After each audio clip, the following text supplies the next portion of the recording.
Bonjour there.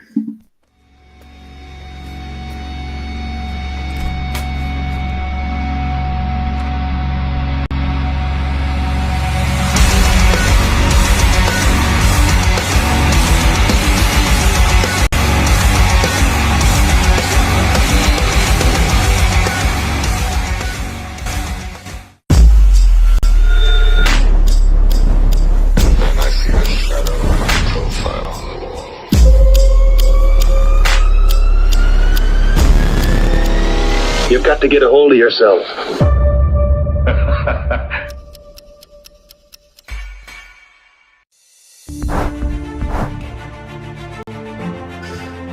PSYOP is a critical element to the overall RSOF mission. RSOF's main mission being unconventional warfare. It's very hard to have a resistance movement without that propaganda call coming out and recruiting that G-force to come in and train with you. So it's the critical first step in information warfare before you get to any type of decisive action. And we're seeing the same thing in multi-domain operations and near-peer threats, that information warfare comes first before actual warfare. So the easiest way for me to describe psychological operations and what I do on the tactical side is trying to get a desired effect from either an enemy force or from a friendly force that is going to help us achieve kinetic effects using non-kinetic means. And that behavior change takes place through a matter of weeks, months, years, typically. It's a usually mid to long-term process, and the techniques we use to influence that population range across a very broad spectrum. Some of those are your standard, media or mixed media type of products. It may be paper, it may be face-to-face engagement, maybe radio broadcast. Looking for cultural change or social change, specifically volatile areas of the world that we work in. And that behavior change takes place through a matter of weeks, months, years, typically.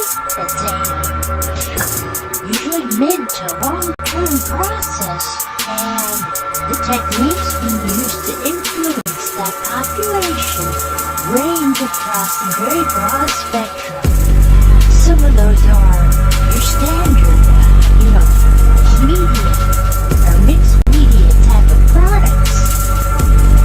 That may be paper, may be face-to-face engagement, may be radio broadcast. Looking for cultural change or social change, specifically volatile areas in the world that we work in.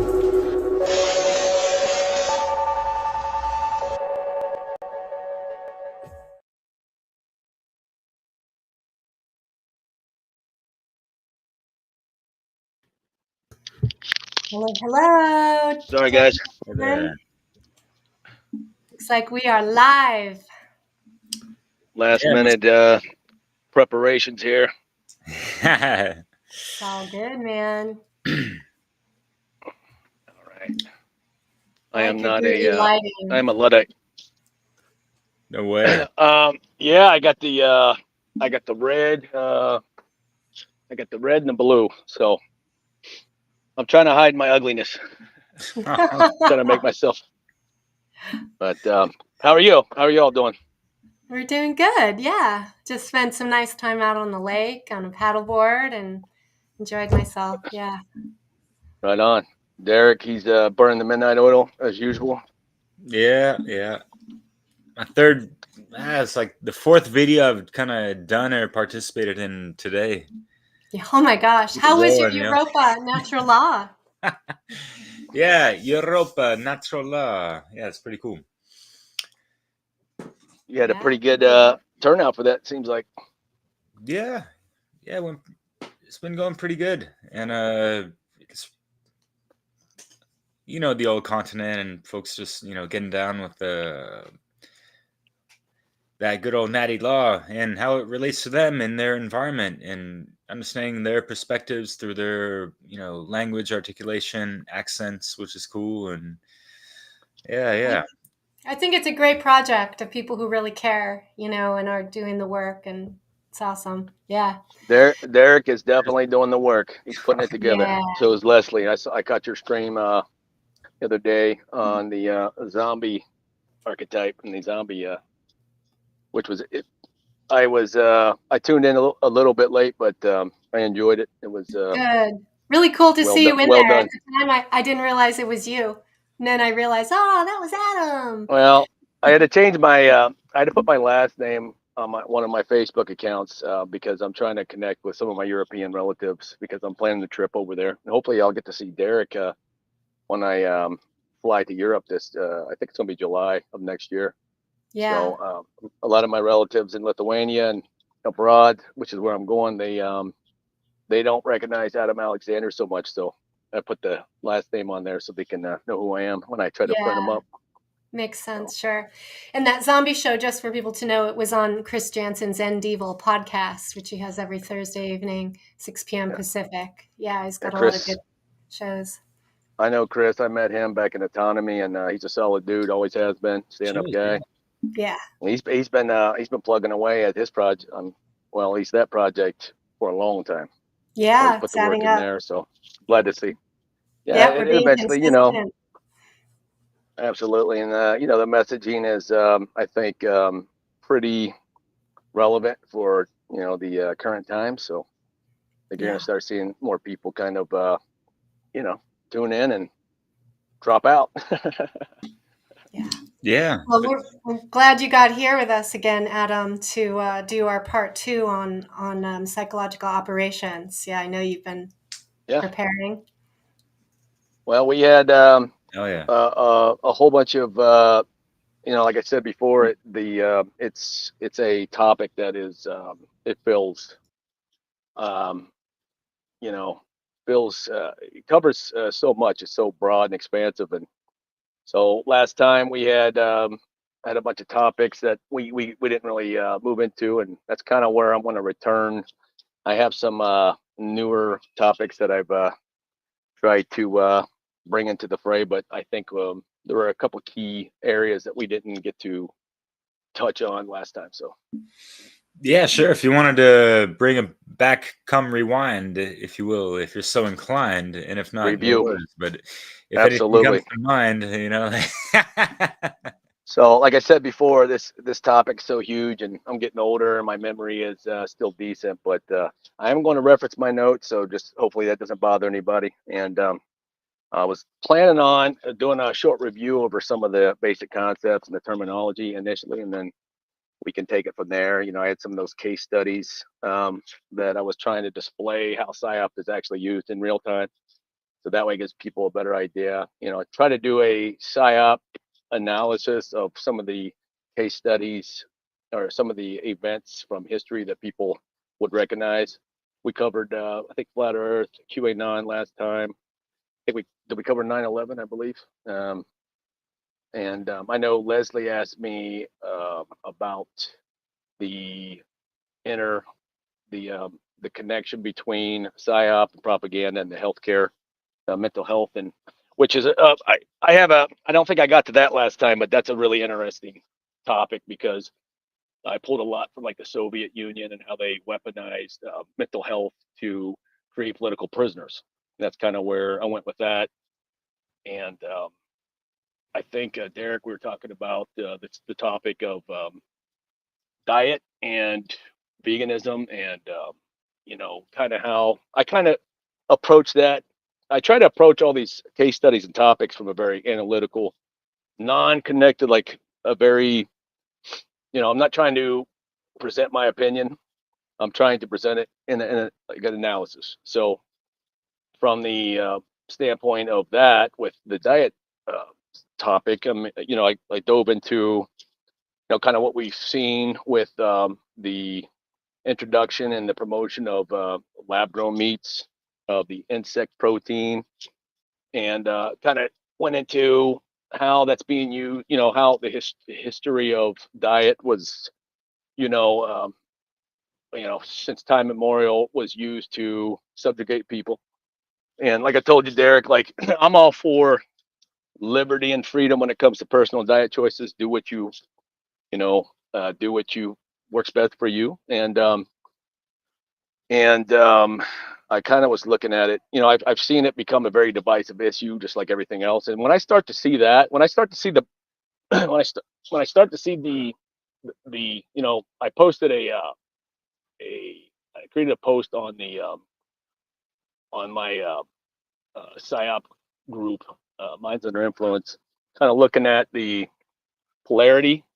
Brought in some Hermetic principles of polarity and the Hegelian dialectic, and the idea that when you see, nature kind of happens on a spectrum. There's no, it's not this or that necessarily. I mean, there's polarity, there's opposites, but whenever you see a topic or some sort of subject being presented to the masses in a very polarized way, that's where you generally want to look, because somebody's behind that. Because that's kind of you're the people that know how to control the masses. They're presenting two predetermined, um, you know, uh, polarities. So you have one end of the spectrum, and that's a way to basically control the narrative, control, the dialogue, the debate, and and whenever you see that, just like what we talked about flat Earth, you're either this or that, and it's like when I see something like that, and I see that very polarized groups of people, and it's creating tension and animosity between people who do or don't. That's psyop all over it. That's propaganda all over it. So it's very easy to kind of look at these topics, and So anyway, that was a little bit of a preview of kind of where I'm at. I have some really good quotes, historical quotes that illustrate psyop and propaganda. Quotes, people really connect with quotes because they're familiar oftentimes. So then I have some of the books that I wanted to get to that are for people to check out. Some of the key literature on psyop and propaganda, and I got some synopsis on them. So that's kind of what I had. That sounds awesome. Yeah. One takeaway for me last time was in this study was recognizing that there are methods of manipulation, right? There's psychological like trickery going on, that's what we want to look for. And it's not about picking a side, right? It's really about looking for this psychological trickery and recognizing that there's probably truth on both sides. Yep. It's, just because something is being considered a psyop, it doesn't mean that all of the information is false, right? It's more about looking about how that information is being manipulated to bring divisiveness between people, basically. Absolutely. Or to steer people in a certain direction. Absolutely. For an outcome. Absolutely. Yeah. And that's And the that's a psyop outcome tactic or strategy. Yeah. Sorry, go ahead. And what is the outcome? Often it's not even about the topic necessarily, but like why would these social engineers do these psyops? They control the narrative, and they control like I was saying before, they control the spectrum.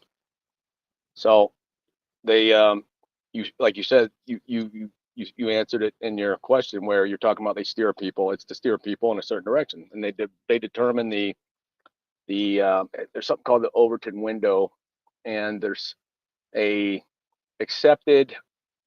Basically, they want to control the dialogue for any given topic, and if you set up if you're setting up a field of play, like say a soccer field or football field, you're out there painting the lines, and you're painting one end of the spectrum, and that's basically controlling the area of play. So that's what that is. So whenever you see a very divisive, polarizing topic, I mean, these things, like, everything in life, there's a spectrum to nature and a spectrum to reality. It's not this or that. It's not black and white, but there's so much gray area. So in forcing people into the left or right, the red or blue, it's like whatever's in between, they can control that. And that goes back to the Hegelian dialectic, to where, generally speaking, if you control the parameters or the field of play, and then generally you're going to design that field of play because you want a specific outcome.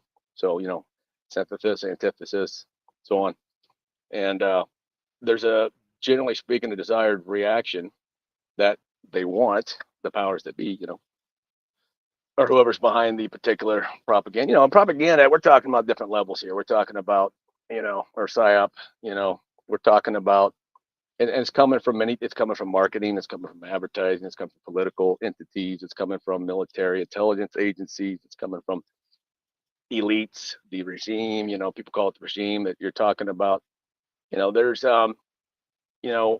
with the private public sector combination, people are familiar with Rand Corporation, and people are familiar with, some of these organizations, they, you have this the tactic or the method of influence. It's coming from so many different angles. And when we're talking about political discourse, the powers that be, they want to control that. They don't want you stepping out. So this is what I was saying last time. You have the left perspective, the right perspective. There's really no anymore. You could tell everything's so polarized.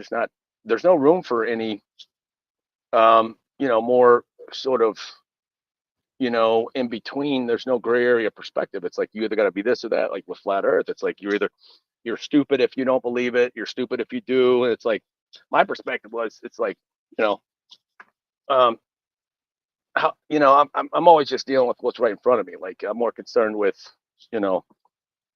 my daily life and how do I impact and influence people in a positive way. How do I, it's like I get it. People like to sort of, I look at that very particular topic and I'm like, that's PSYOP and propaganda. Like it's so embedded in that.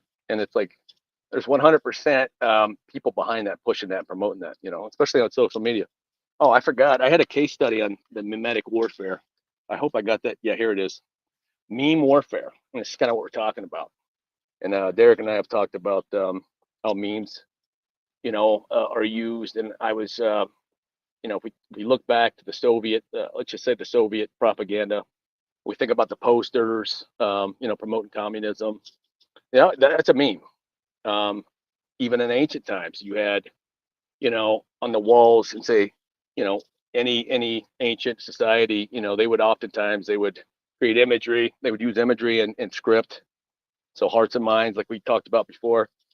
A lot of, we don't know if we're seeing maybe something that was used to influence people. So meme warfare is very prevalent. We see it, like Derek and I were talking about how, in fact, he covered this, or he touched on this with the zombie strain with Chris and you and some of the other folks. And he was talking about the act of creation, creating and putting, being responsible for, being conscientious about the words and the imagery, because everything's symbolic, and that's propagandists and PSYOP, we're dealing with symbols. We're dealing with archetypal symbols. We're dealing with everything symbolic, and everything, can be used in a symbolic way to influence people, because these symbols, these archetypal symbols, are very ingrained in our psyche. This is why I was, studying Jung quite a bit and gotten, very interested in his work and learning about that area, because that's what we're dealing with, really. We're dealing with influencing the hearts and minds, and what better way to do that than with symbols and scripts? And, letters are symbols, and it's ancient. It's been around, some of the symbols we see, we try to interpret, but they could have been like propaganda or PSYOP back then, So yeah, be very conscientious about the messaging and the imagery and the symbols. Yeah. They have impacts. They have impacts in the words you use. Right. And I very much have been moving into being more, as I get older and more, I guess, aware or wise, just how important words, symbols, and all these things. Well, it goes to the subconscious, right? It hits the subconscious. Yeah. So if you're not aware of what buttons are getting pushed, then people are more likely to be reactive emotionally. An automatic reaction. Yeah. And then people become less united, less able to solve problems. There's less harmony and unity. Master propagandist, PSYOP people, marketing. Like I said, propaganda and marketing are two sides of the same coin. they, somebody was, I had read somewhere, somebody was, there's a level, there's a behavior of people to read too much into things because people are just, there's so much like manipulation. That becomes, everything's a conspiracy, everything's a psyop, and it's not. Again, everything falls on a spectrum. It's not this or that. Some things, and there's many things that are. And kind of what I was trying to do with this talk was, once you can, like you said, Leslie, earlier, once you give a clear, these tactics, psyop tactics, propaganda tactics, and methods, they have names, they have titles, they have explanations. It's kind of like we talked about before with the fallacy. Once you study what fallacy is and all the different types of fallacy, you can spot a lie or just, an untruth pretty easily. But you have to be aware, like Derek's been getting into, gourmet chef. A lot of this, in order to create a recipe, you have to know what the ingredients are.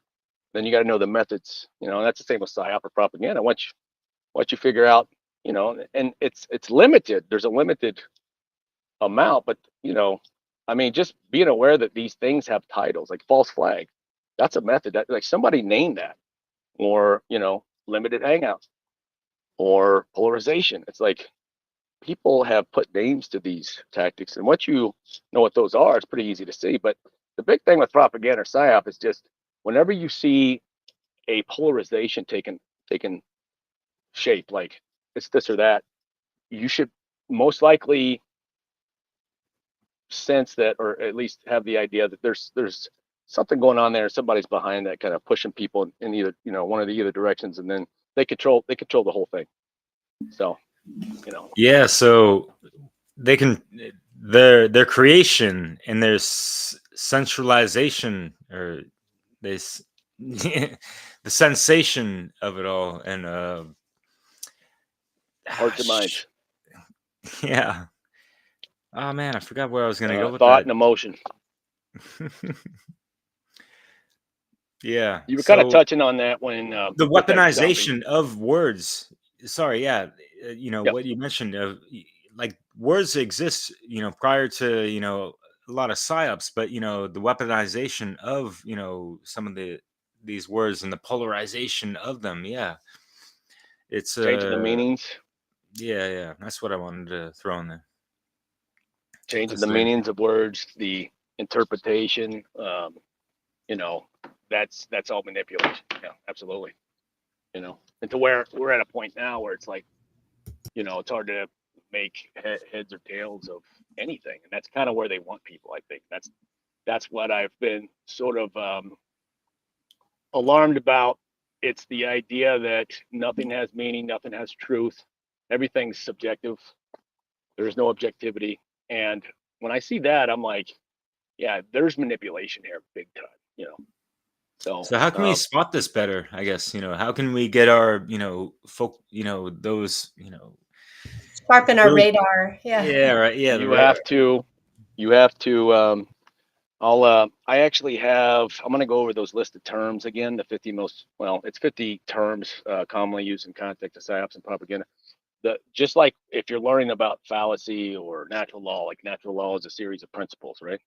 Once you learn, there's just more to it than that, but like there's a set of principles. And once you learn those principles, whether it be hermetic principles or natural, like the sort of Egyptian Neteru based natural law principles, once you're aware of those, you have a certain way to approach, just your daily sort of reality. And for with PSYOP, with anything, it's like I said with Rich Grove and the autonomy program, he always pushed the idea of the trivium. So you have the grammar, rhetoric, and logic. So it's the true scientific method is that it's a methodology. It's not a noun. Science is a noun. It's a verb.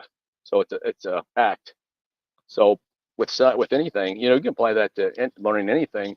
You got to learn the grammar first. So you got to learn the terminology, like first being aware that there's methods that are defined, there's terms that are defined, there's and really if you want to study this topic and be able to sort of detect the manipulation, then you have to be familiar with some of these terms, and you got to put some time and effort into it. If you don't want, if you understand coming from me, and I'm telling you that yes, these tactics, methods, techniques, they have names, and they were given names, and they have very particular meanings. And once you're sort of become aware of those things, and it's not a lot to, I mean, really at the end of the day, we're just talking about inversion and manipulation. I mean, you got truth, and you got you have the inversion of truth, and you have, like you were saying with the putting the head of the five-sided star into the ground. It's like it's an inversion. There's a spectrum there, but it's just degrees of the same thing. It's not that, it's like the only way this operates is through manipulation. It's just, so it's not rocket science. It's very simple. It's just becoming aware, just understanding that manipulation is just an inversion of truth, and there's a million different ways to do that, but it's all the same. It's just degrees of, you know what I mean? Yeah, that's So fascinating. anyway, I would love maybe to have an attachment or a link to that handout with those 50 I will manipulations, we could attach it. absolutely, and I'll put I could put all that. I could send it to you guys. I'll get this all together and I'll send it to you, or I'll post it. I created the group. Well, Derek and I were talking about this a while. I think 2 years ago. Bringing the nomenclature of PSYOP, and Yeah. Between Derek's 50 projects an hour and my busy life, it just never happened. So, but I Yeah, built I'd like to bring it into my work a little bit more too. So I that's a would be handy happy list. to get this Yeah, all together for you, and I'll get it nice and neat and ship it that'd be on great. over. And it's all just my Yeah. study of, putting these notes together for this stream. Actually, I built that Facebook group really just for this, for you, for this stream. So I'll be putting That's things in awesome. there. I can drop all that. So anyway, Oh, I'm done live. Yeah. ranting. So Go ahead and bring up some examples and then, maybe fold in the names of the PSYOPs as you're talking so we can integrate it. all right, so that is something I am going to do with the case studies, but I'm going to go over the outline to just give a refresher of the basic PSYOP tech, an overview of PSYOP propaganda, and then I want to go back over the terms like we were talking about, the grammar, Great. and then once we familiarize people with the grammar, then it's a matter of the logic, so kind of putting it together. So once you get the vocabulary and the sort of like the methodologies, and then you could speak about it. So it's again following the trivium. So the Sounds grammar good. part is kind of what I want to present off the bat. Just kind of go back over, refresh people. So PSYOP, propaganda, the shaping of public perception, political discourse, and societal behavior. And PSYOP and propaganda, both are tools of influence used to shape public opinion, perceptions, and behaviors. And what is PSYOP? Planned operations aimed at influencing emotions, motives, and behavior of target audiences. So it goes back to hearts and minds.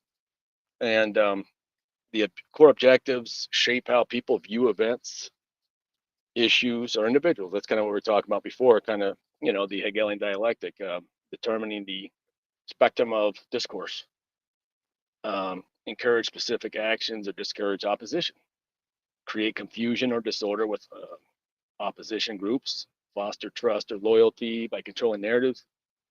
Let's see here. White PSYOP would be overt with, this is the types of PSYOP. It's a type of, this falls in line with the types of propaganda as well. So we have white PSYOP, which you could say white propaganda. And the words are kind of interchangeable in some regards, but not totally. So white PSYOP, overt with known sources. So, when does that even happen?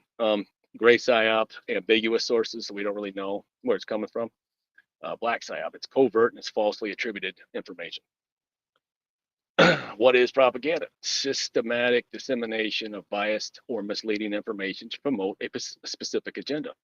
And if you think about marketing, like I said, Edward Bernays, he's considered the father of modern, advertising / marketing. Well, I have some good quotes from him. but it's a systematic dissemination of bias or misleading information to promote a specific agenda. Again, the Hegelian dialectical.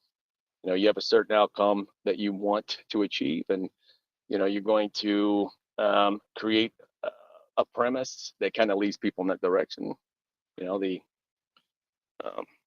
And let's see here, where am I at?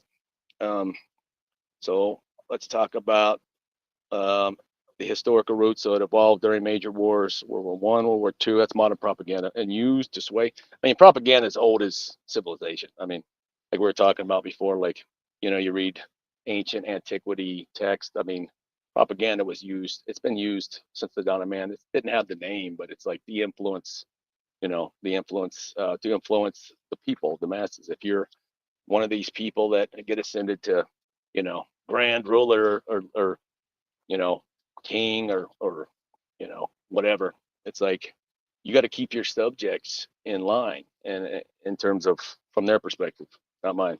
But so Robin Hood is about that, really. And anyway, so let's move on here. I don't want to get off track like I did last time. Social media campaigns, targeted efforts to influence public opinion online. That's a big one right now. Echo chambers, information environments where only reinforcing ideas are circulated. So that's, we see that all the time. It's like the people on one side of the spectrum versus the other side. It's like there's an echo chamber. There's a consistent repetition of the acceptable dialogue. And if you step outside of that, we see that with personalities, in some of the influencers, and there's a certain amount of acceptable dialogue, and if you don't follow along with that, then you're not going to be a part of that. You're going to be escorted out, so to speak. And with social media, it's very easy. Yeah. And can I ask you, like, how much, like, of this type of, psyop influence, has been weighed in on, these echo chambers, and, even from like the digital controlling domain and all this stuff, not just, from, having influence on influencers and kind of pitting people into certain, chambers of echoes, right? But, are they actually, going after like the Microsofts and the Facebooks and also social media things to like target, algorithms and all that stuff to have a hidden hand in that? Absolutely. And then, Ah, and we got to be clear about some things. Some of these influencers don't necessarily know they're a part of this grand scheme. They just know that they're being promoted and getting paid to do X, Y, Z. So they don't even have to, like we talk about Joe Rogan quite a bit. I talked about him last time. I'm like, he's got massive influence. And we talked about the idea that if he was very much a threat to the powers that be, he wouldn't, I mean, he could, with his reach and his target audience and how he can influence people the way he can, it's like he's not a dangerous individual. Like what he's talking about is well within the realms of acceptable dialogue. Anybody that's talking about like things that are actually threatening to the power structure, they get deplatformed or worse. So it very much plays a role. yeah. And like for folks like him, Um, it's more considered like a limited hangout, I guess. Would that be more of a suitable well, term, I guess, or what? well, the thing, well, it would be a limited hangout is generally like Leslie was saying earlier. There's um, a bit like QAnon would be considered that's an operation. It's not a person, but it's considered a limited hangout to where there's just a sprinkle of truth enough to where like okay, let's look at flat Earth for example. It's like there's a certain amount of like truth, as you would say. Like people can take facts and just present them, but then they can when they do that or QAnon, any of these things, Joe Rogan, that's kind of a different story with Joe Rogan. But let me make this point here. People present a certain amount of truth to create legitimacy, and then once you've been accepted by whoever target audience, then you can start steering people in the direction you want. That's what QAnon was 100%. And there's still people that it's there's no question it's a psyop, no question. Fuck yeah, that's And funny. I know well, I know the power of influence, man. And it's like, that's why I take a certain stance towards people that fall for these things, because dude, I mean, we're talking about super skilled. I mean, we're talking about people that are masters at their craft, whether it be marketing. Marketing is kind of silly today, but um, I mean, people know how to influence.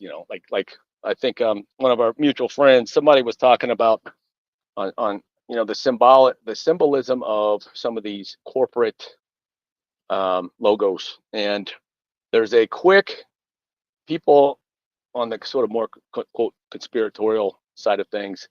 They're kind of falling into the trap of just assuming it's satanic, or it's this or that, or it has some kind of, where my point was, no, it's just marketing people. They understand the power of symbolism, and they know that if they use XYZ symbolism, that, or whatever color, then they know that this is affecting people in a very subconscious way. It doesn't necessarily mean that they're connected with some pedophile ring or some like satanic, you know, um, ultra, corrupt, ultra evil organization. They could be. I'm not saying that it's not. I'm just saying, like, that's how marketing people generally use logos and symbols and colors, sound, and they're dipping into all sorts of things now with,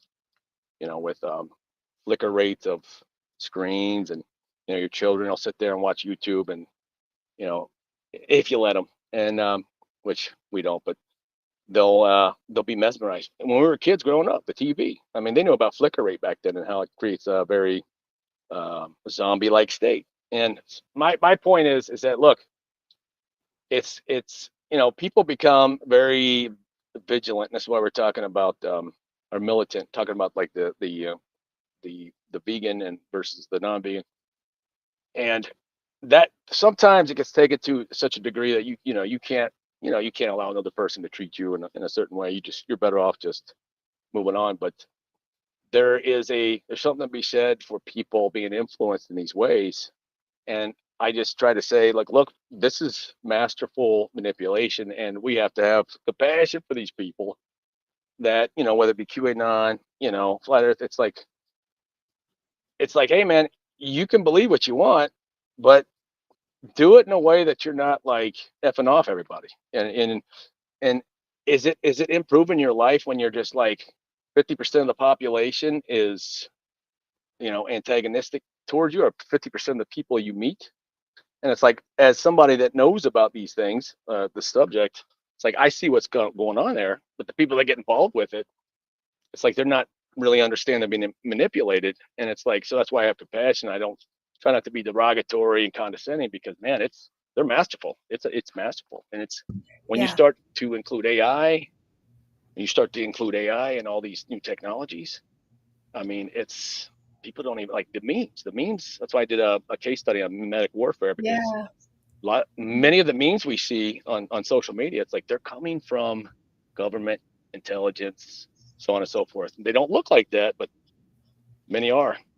So Yeah, I wanted to just kind of comment too on this topic of, like right livelihood. Everybody's trying to make a living. And so there's so much compartmentalization in corporations and so forth, that people, are having jobs as marketers or digital logo creators or whatever they are, that have a sort of a need to know, they're only in their wheelhouse, doing what they're doing, and same may thing as the not. military.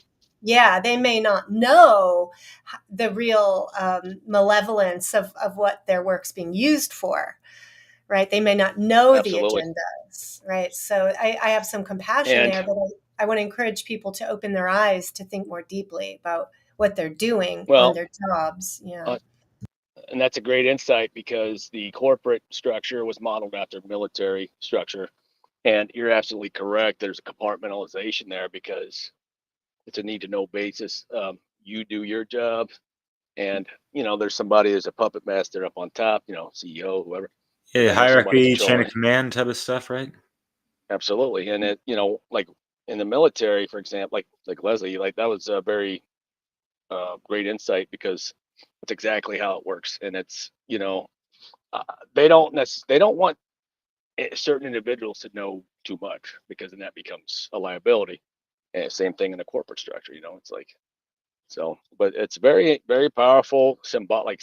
Like I said, I mean, heck, Confucius had some kind of, I remember there's a quote that I posted a long time ago about the whole world's symbolic. Everything's, everything's, and that's really, again, just goes back to hearts and minds. You're just influencing. And, if you know how to do that with symbols, with some, symbolic, words, again, letters and words or symbols, you're trying to impact an emotion or a thought. I mean, it's not that difficult to influence. I mean, we saw what happened during the 2020 situation, and I had a case study on that. Did we get to that last time? I don't know if we got to that or not. Not too I had much. a little bit We of didn't do deep at all. Yeah. you got to be a little careful with how you speak about that, because next thing you know, you're getting Some deplatformed. So censorship. Yeah. absolutely. So let me get through this real quick, and I'll stop ranting. So misinformation, disinformation, that's false information spread to manipulate perceptions. Key tactics in PSYOP and propaganda. Framing, so presenting information in a way that influences interpretation, shapes how people perceive and react to issues or events. Again, determining the spectrum of debate. Fear mongering, using fear to manipulate public behavior to drive support for policies or actions that might otherwise be opposed. Echo chamber, we talked about that. Astroturfing, that's a big one that we've heard. And we went over all of these two sections that I'm going over now. Could you give on an the first example of one. astroturfing? As far as like even like within the past couple of years or whatever. Like for me, like the first time I really heard and thought of astroturfing was like the flat Earth stuff around like 2013 to 15 type of thing. Like before I never Well, heard it's about it. I was knee deep in all types of stuff, but it's all of a sudden out of the blue, just like boom, it's all over the place. Yeah. Type of thing. When I dug into that a long time ago, kind of what I was coming to the conclusion that was used initially for companies to kick off where we're at now. It's gone really far, but initially when that kicked off, I was researching that, and what I came up with was that was the stage one of internet censorship, because what they were trying to accomplish with that is which let's think about something for a minute. Like, truth bears itself out. Like, at what time, like, why do people have to be protected against, quote, misinformation, disinformation, whatever, right? But when that first kicked off, I remember looking into it. What I came up with was that I had some sources, and I remember this pretty clearly, is that it was the way to kick off the internet censorship, because which we've it's pretty pedestrian now, but what we saw at the time was, hey, this is silly. These people are spreading this. We need to kind of we need to start being, they didn't call it censorship, but they called it, look, I mean, they're spreading all these silly ideas, and the conspiracy theory pejorative. That was, we touched on that. You're delegitimizing, like, discourse, but the astroturfing, I mean, the definition is creating creating fake grassroots movements to stimulate widespread support. So essentially, they're creating groups, quote, activist groups, or organically, any group, you name it, any group that's allowed to kind of be out and about and do, we talked about BLM and Antifa. Those are two groups that, Antifa's been around forever. I mean, there's other groups too. I mean, there's some of the, whether it be left or right of the spectrum, or flat Earth on the conspiracy. You get your different narratives. You get your left narrative, get your right narrative, you get your middle narrative, which get your conspiracy narrative. And all these areas of narrative are being controlled and steered.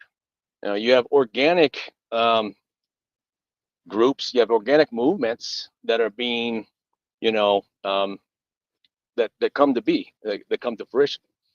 Well, if that's a dangerous movement and it creates a threat to this power structure, then they, like Leslie said, you're going to go and send your people in there if you're part of the controlling class, and you're going to steer it in the direction you want. So when you see these groups operating and doing clearly destructive things, like I just mentioned those two groups, or those are just two that really come to mind because we kind of saw what happened there. And I think the media is saying, "Oh, it's peaceful protest," and it's like, well, people are dying, and you're burning down the whole city, and it's like those groups.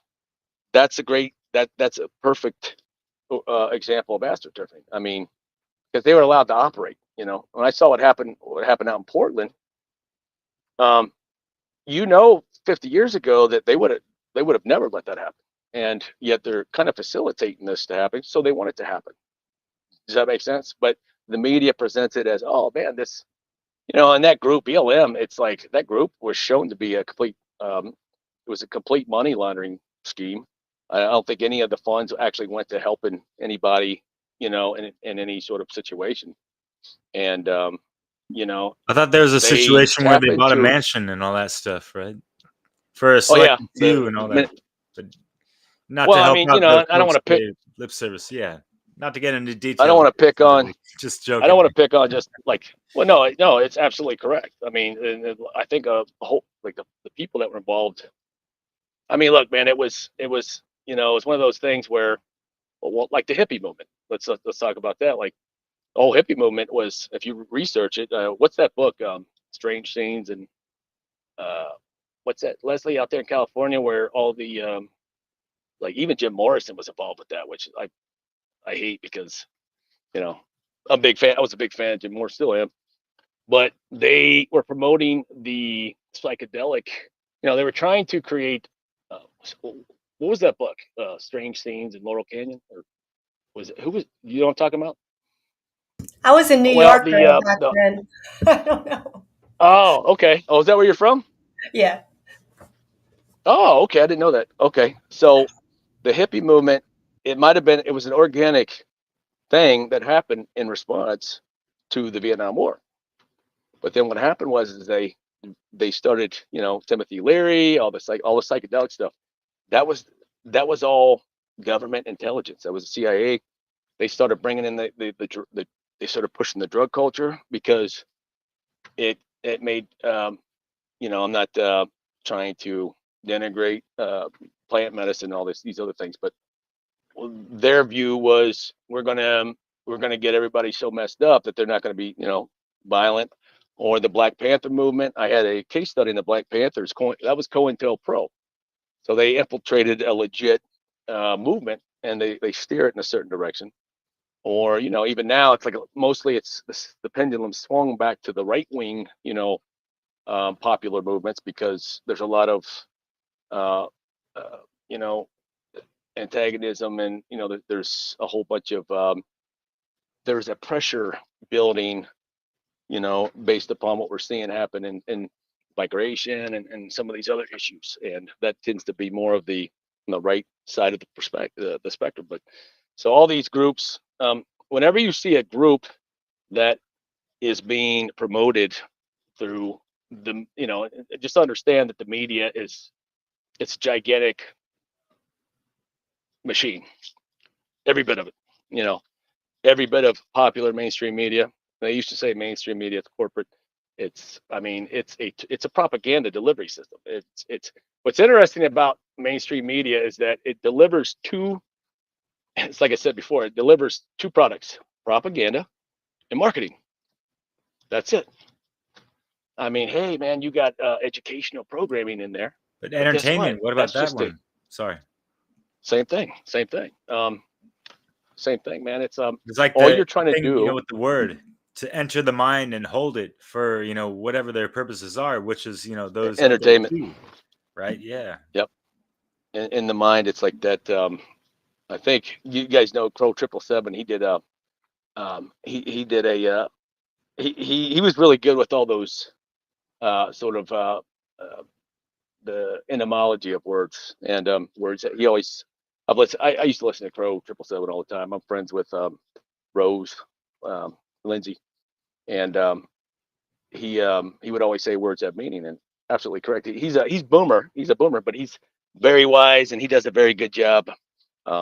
Recommend listen to his work. But yeah, man, it's entertainment. It's like is that the one? Yeah, government govern the mind, and it was I think entertainment was entering the mind or something. So yeah, absolutely, absolutely. Anyway, so that's astroturfing, Derek. That's it's when there's a group that's kind of put out there and promoted. It goes back to Hegelian dialectic, and any type of popular movement that becomes dangerous, they're going to the regime, to the ruling class, or to the, however you want to say it, the powers that be. They're going to find their way into these groups, and they're going to, that's kind of what QAnon was too. There was a popular sentiment amongst certain demographic, people in the middle class, the working class, and I'm of the opinion that they're trying to get rid of the middle class. I think it's going to be more of like a Brazil type of, I love Brazil. I'm not trying to talk down about Brazil, but there's like, my travels, there's like a have versus have not. There's no in between. And yeah, I kind of think that's where it's going. So I think they're trying to kind of do away with that middle class, because, hey, that's problematic. These people want too much. They demand too much. They're a liability, and it's like we don't have to do that no more. Let's just create animosity between them and let them. You've seen the promotion in media of the Civil War concept. All the movies about like the end of time. Not the religious ones, but more like the sort of army, like like The Road, that movie there, talking about popular culture, talking about the zombie culture. And I had a certain take on the zombie genre because I think it's very symbolic in terms of archetypal. I've always and I was thinking about that, like, what is the deal? Sometimes I get these thoughts. I'm like, what is the deal with this? Like, who wants to watch this? And I did like what was that series about the zombies? It was the first couple seasons. The Walking Dead. I liked it because it covered it kind of gave some insight into the preparedness. Shit hits the fan type of, because I'm into that, that type of subject matter. Like, but then it got really stupid. I didn't like it about I wasn't a fan of it in terms of like zombie. Like, I didn't pay attention to that. I was like, oh, how are these people kind of dealing with power outage? How are they dealing with lack of supply chain? How they I was kind of looking at it like that, and I think it had an interesting angle in that regard. But then it's like I didn't watch it for the zombie.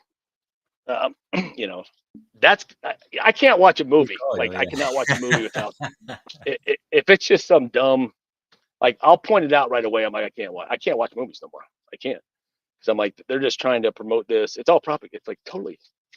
So anyway, all right, let me get through this, guys. Astroturfing. So misleads the public and decision makers about the level of public support or opposition. Perception management, that's a big one. Controlling, and these are all terms, official terms. Perception management, controlling the flow of info to shape public perceptions, directs how people understand and engage with information.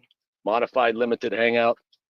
Partial truth mixed with misinformation to distract or conceal larger facts. So we talked about that, Leslie. Creates the illusion of transparency while hiding critical details. So applications of PSYOP and propaganda. If I'm going too fast, let me know. You could break in any time. Just let me know. I'm just going through my notes here. Applications of PSYOP and propaganda in modern context. Political campaigns. Framing opponents negatively, spreading disinformation to sway voters, influence elections, outcomes, and public perception of candidates. Corporate influence, tactic, astroturfing, and perception management to oppose regulation or promote products. Effect, it shifts public opinion to favor corporate interest over public good. Geopolitical conflicts, we see a lot of that happening. Framing interventions as humanitarian efforts or spreading disinformation to destabilize adversary. Here's a real good one. Oh, Lindsey Graham, I absolutely loathe. He had a quote where he's talking about how we need to send more weapons to Israel as opposed to help the people down in the southeastern part of the United States with Hurricane Helen, because we need to, and this goes back to Bush. we need to fight them over there so they don't come here. Geopolitical conflict. I mean, how many times have you heard that? That it's silly. I mean, you know, it's framing. You know, I hate bringing him up. I loathe that man. Social movements, controlled opposition or infiltration to weaken or manipulate social movements. The effect weakens activist groups or diverts movements from their goals. So we just talked about COINTELPRO. There's other work going on now with the right-wing movements, because that's more where the opposition is right now, because the spectrum has shifted to the left. And again, it's like, and this pendulum is, it's like, it's being controlled. It's like, you know, back in the day, the FBI was like, there's people legit going after, quote, communists and sympathizers and so on and so forth. Now it's the right-wing stuff. And it's like, they're shifting people, and there's no in between. There's no spectrum. And that never happens in nature. That's not how. So whenever you see that, you know that there's bad shit at foot. You know, there's dishonesty and inversion. And go ahead, Derek. You have something to say, bud? Oh yeah. Big question. And this probably should have been asked, you know, even like the last live stream, but you know, it seems quite obvious and evident that, you know, these psychological operations and whoever's, you know, my question is pretty much, you know, who's giving the orders of these things?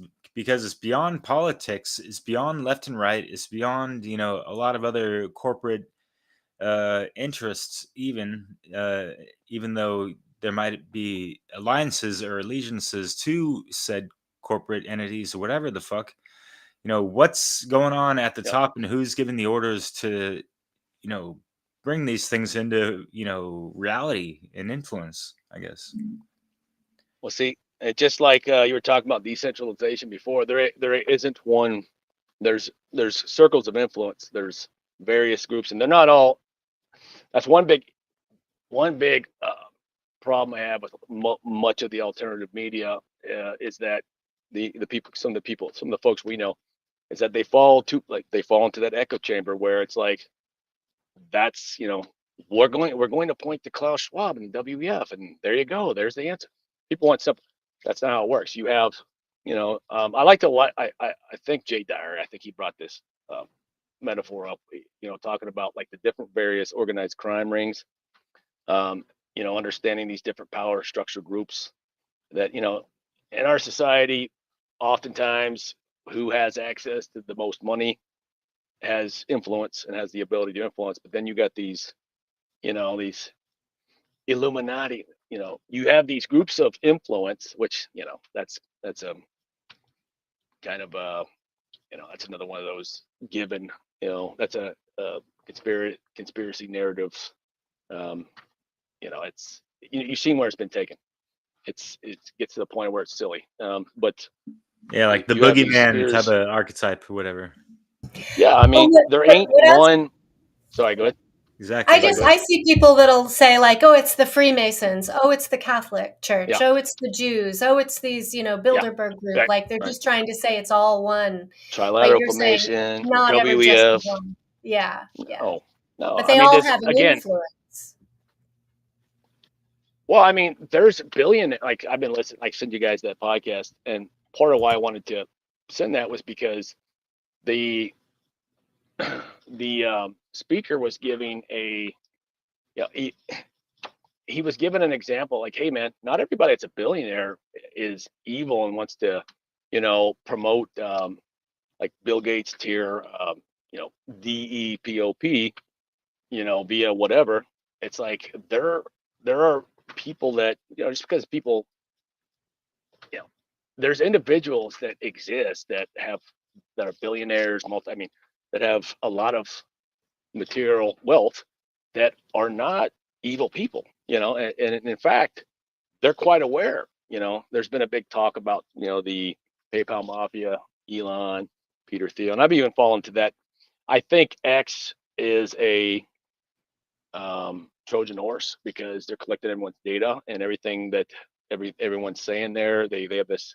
I have my particular feeling about X, and I would just say that, hey man, if you're going to say something and you're going to put it out there, be prepared for it to come back on you at some point in the future, because they're keeping track of everything you say. So if you're saying, if you think you're getting away with something, you're not. And it's like everything we do online now. So I see a lot of people that are saying, you know, and I'm like, hey man, if you're not worried about that, if you just believe you're going to say what you should be saying, then fine. But don't be surprised in about, you know, if it comes down to, you know, we live in a situation where, going back to that mental health issue in PSYOP and government, where they're like, hey, these quotes you said here on X 10 years ago, let's got, you know, hopefully this never happens, but hey, we need to talk to you. We need to bring you over here and talk to you because, you know, you're a threat. They did that It's in the like Soviet Joe Union. McCarthy, right? You know, the hunts for the Yep, communists or whatever. Yeah, it came back and bit people. absolutely. Absolutely. And there was a legit like threat. But there is, when people have access to power, and the FBI has the ability to, you know, kill people, you know, imprison people, you know, and there's, you know, there's always going to be corruption and corrupt people in these organizations. So that's where it becomes a, you know, I mean, so let me get back to this real quick, and hopefully I get through this without ranting and getting sidetracked. ADHD, what can I say? Geopolitical conflicts. So, you know, we went over that. Social movements. This is the application of PSYOP propaganda in modern context. Social movements, controlled opposition or infiltration to weaken or manipulate social movements. We're talking about the hippie movement, or the movement that was organically, you know, there was a pressure valve. You can understand things in those terms. There's like a pressure that's building, and the control of the social movements allows that pressure to be released in a controlled way. So like with the hippie movement, there was all that.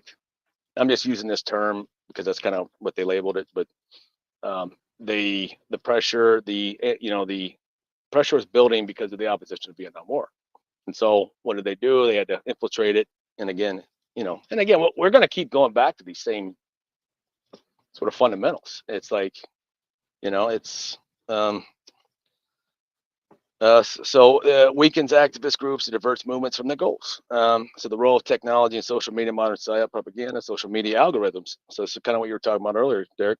Amplify content based on engagement, creating echo chambers. You know, oftentimes we wonder, like, we're putting out positive messaging and messaging to uplift people, as opposed to just you know, wallow in the muck and, you know, keep them in the mud. And you don't get it, you know, you don't. I get banned, you know, I get Facebook banned, shadow banned all the time. And because of whatever, you know, maybe I shared something that, you know, community standards. And that's very much in alignment with the Soviet and sort of the communist regimes like Mao and China, you know, North Korea. I don't know what that place is, but apparently it's like those other two, allegedly.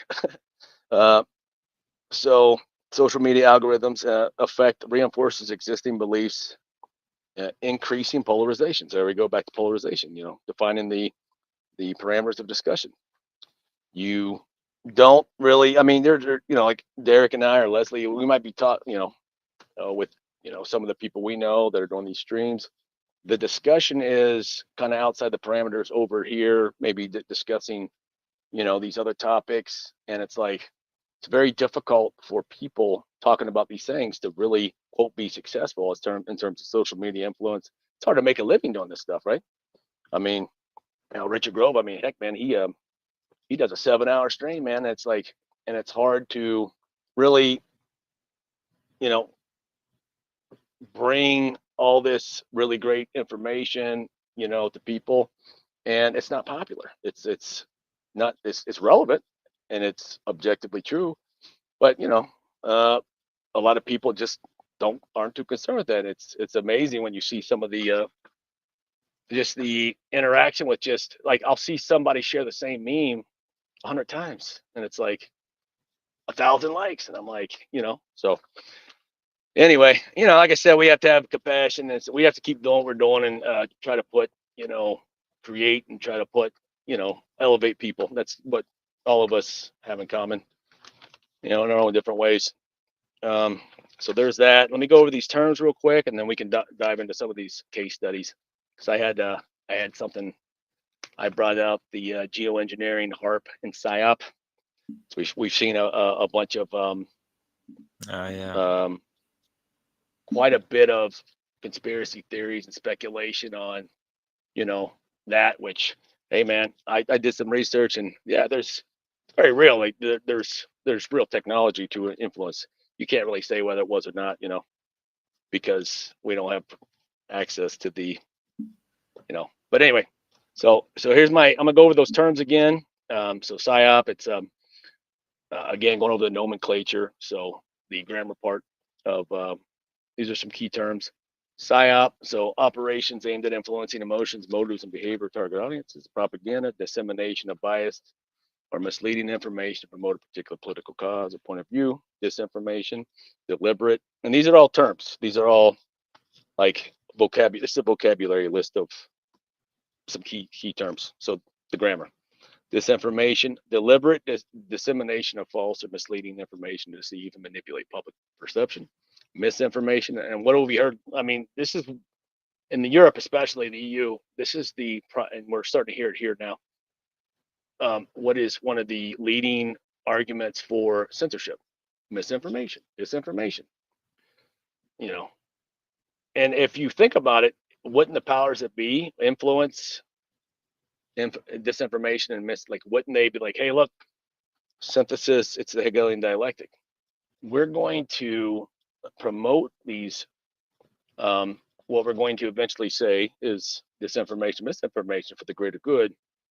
So, like we talk about memes or some of these, topics, flat Earth, whatever. It's like, if they're going to use that to censor people, why wouldn't they be promoting it?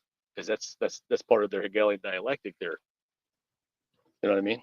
They already have the outcome that they want, and it's like, well, we need to protect people. There's so much disinformation that no one can figure out what's true, and it's like, so we need to censor XYZ. And they already have like both sides astroturfing, established and all that stuff, right? Like absolutely. And a foresight pushing and in Europe and all that, yeah. Well, in Europe, they're promoting. I mean, man, it's just like all the time I see it. Disinformation, misinformation. You can't talk about certain things. You can't. There's no dialogue, and that's censorship. And if people talk about the Second Amendment, but like if you lose, there was a Belgian. I seen the rounds being made. This guy, he was talking about the controlling some Belgian. I can't remember exactly what he was, but he did a whole series on how the masses were sort of manipulated during the 2020 event. And one of the things I took away from what he said, he's like a PhD sociologist, but he's like not academic in terms of like he's really outside the box. That's generally the type of people I gravitate towards. I see him a mile, we see him a mile away. And he was talking about how everyone thinks it, especially in America, it's like the Second Amendment is the most important quote right, but it's like, well, the First Amendment, it's like if there's no room for debate, then you're done. So that's actually, don't get me wrong, like I'm armed, let's just say that, but and that's very much gives people the right, the ability to protect themselves. And yeah. But free speech is very important, because without that, we don't know. It's very important. We lose the ability to fully discern even how to use our Second Amendment rights in a way, like it creates confusion and limited information. Yeah, it's really important. It's almost like thinking about movies, Derek, like Idiocracy. It's like you get people so dumbed down that they don't even have the ability to defend the position. But before that, before the dumbing down happens, you get rid of their ability to defend their position. And then people just stop doing it, and then there's all these other sort of angles of attack too, where it's like, educational system and not teaching people the trivium, not teaching people how to, think, just critical thinking.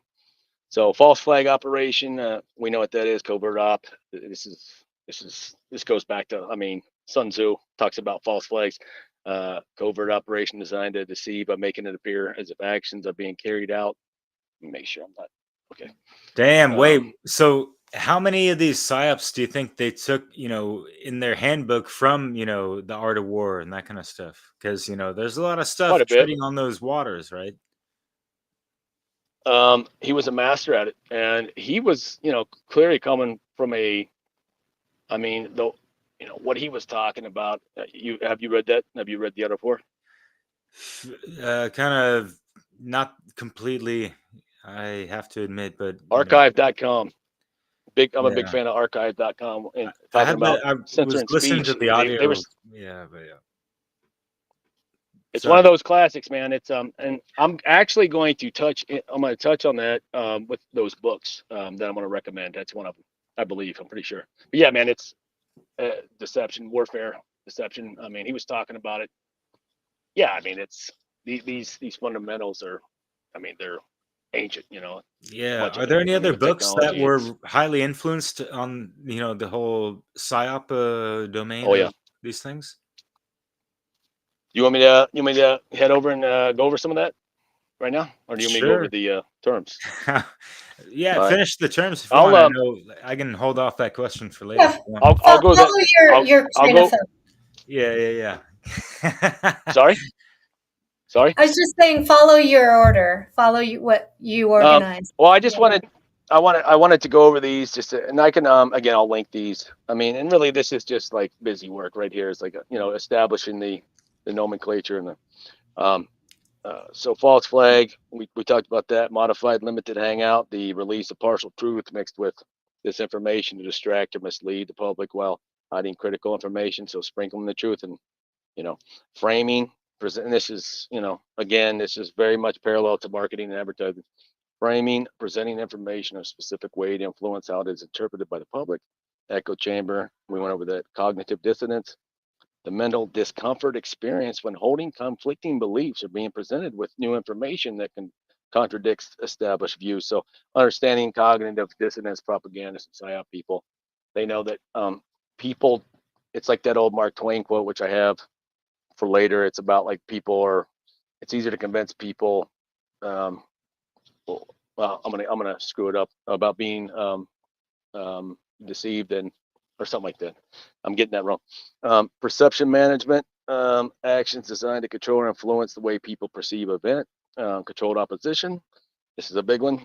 Infiltrating or creating opposition movements to monitor, manipulate, or neutralize dissent.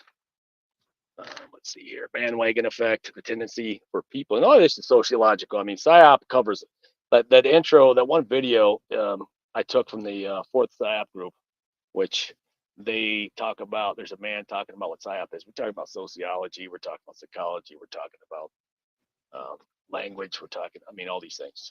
So a lot of this, it resonates with sociology as well as psychology. It's not just a psychological thing. There's a lot of, history, anthropology. So the bandwagon effect. So we went over that. So tendency of people to adopt certain behavior styles or attitudes because others are doing so. We've seen that our whole life. Virtue signaling, expressing opinions or making gestures to demonstrate one's moral correctness. Often without meaningful actions. We talked about putting a sign up in your in your yard, because that's virtue signaling. You're not actually doing anything to affect change. You're putting a sign up in your yard, or you're putting that cover over your Facebook picture, which was a big thing at some point. It's like, I don't think people do that as much anymore. I know why they don't actually, because I use that to find, like, I remember when the 2020 thing was happening. I'm pretty convinced this is why they don't do that as much. When 2020 was happening, I was able to identify individuals, because what I was doing during that whole thing was running counterprop. It's like all I was doing was taking footage from all over the world and the reaction to what was happening, and especially from Australia. And I was just reposting, and I was getting banned constantly. But what I was able to do was I was able to target individuals who were of a particular mindset. And I had that Facebook account that I blasted past 5,000, and I started, I was doing counter propaganda, man, because I'm like, I could do this. I know what to do. And boy, it didn't last long. they shut me down big time. And I was just taking news footage from like Australia, and you know, and it's crazy. So that's why I think Facebook stopped doing. I've noticed that people don't do that as much, with the covers, because I think they figured out that people can, target people, and they're in the business of advertising partly. So it's like, if I can determine my target audience as a propagandist or PSYOP guy or marketer or advertiser, I don't need to pay you. You know what I mean? So I went through manually, and I was having a lot of impact on that project that lasted about a month before they totally. I don't even know where that account went. Fuck, So, man. Real yeah. quick before you get right back into it, because like what came to mind, when you're going over all these, all these terms, the majority of the population would not be able to give a proper definition of these. It seems, and so like that then and there, it's like it's already over. Like argument destroyed. As far as like my question was going to be like, geez, do the people behind all these things and are carrying out psychological operations, do they know a shit ton more than the average people that they're playing these things on? So an obvious The people yes, that right? are Like, yeah, well, the it's so people that sad. are actually the people that are actually the people that are the experts at doing it, and they're just getting directives from wherever. It could be intelligence, could be government, could be private organizations. Rand Corporation is a big one. What was the other one over in England? It was Like what was that Tavistock or group called? something? Yes. That was, excuse me, that was a big one. That was And big Fabian PSYOP stuff. Society and all that shit too. Yeah. I mean, Franklin Institute. there's a private. There's private organizations that are specifically in the, like Rand Corporation's a big one. I mean, they were back, that's a very storied. But there's many. Even during the 2020 event, there were particular there were organizations that were built just for that messaging. I mean, and there were we've heard private public partnership, which America, the military industrial complex. So they've always privatized their arms manufacturing. DARPA, that's like a private public partnership. It's always, the military industrial complex in America has always been a private public partnership, always has. Whereas, like, say Russia, that's a state. Like they create, the state builds all of their weapons. China, same thing. So it's capitalist versus. It's more of a.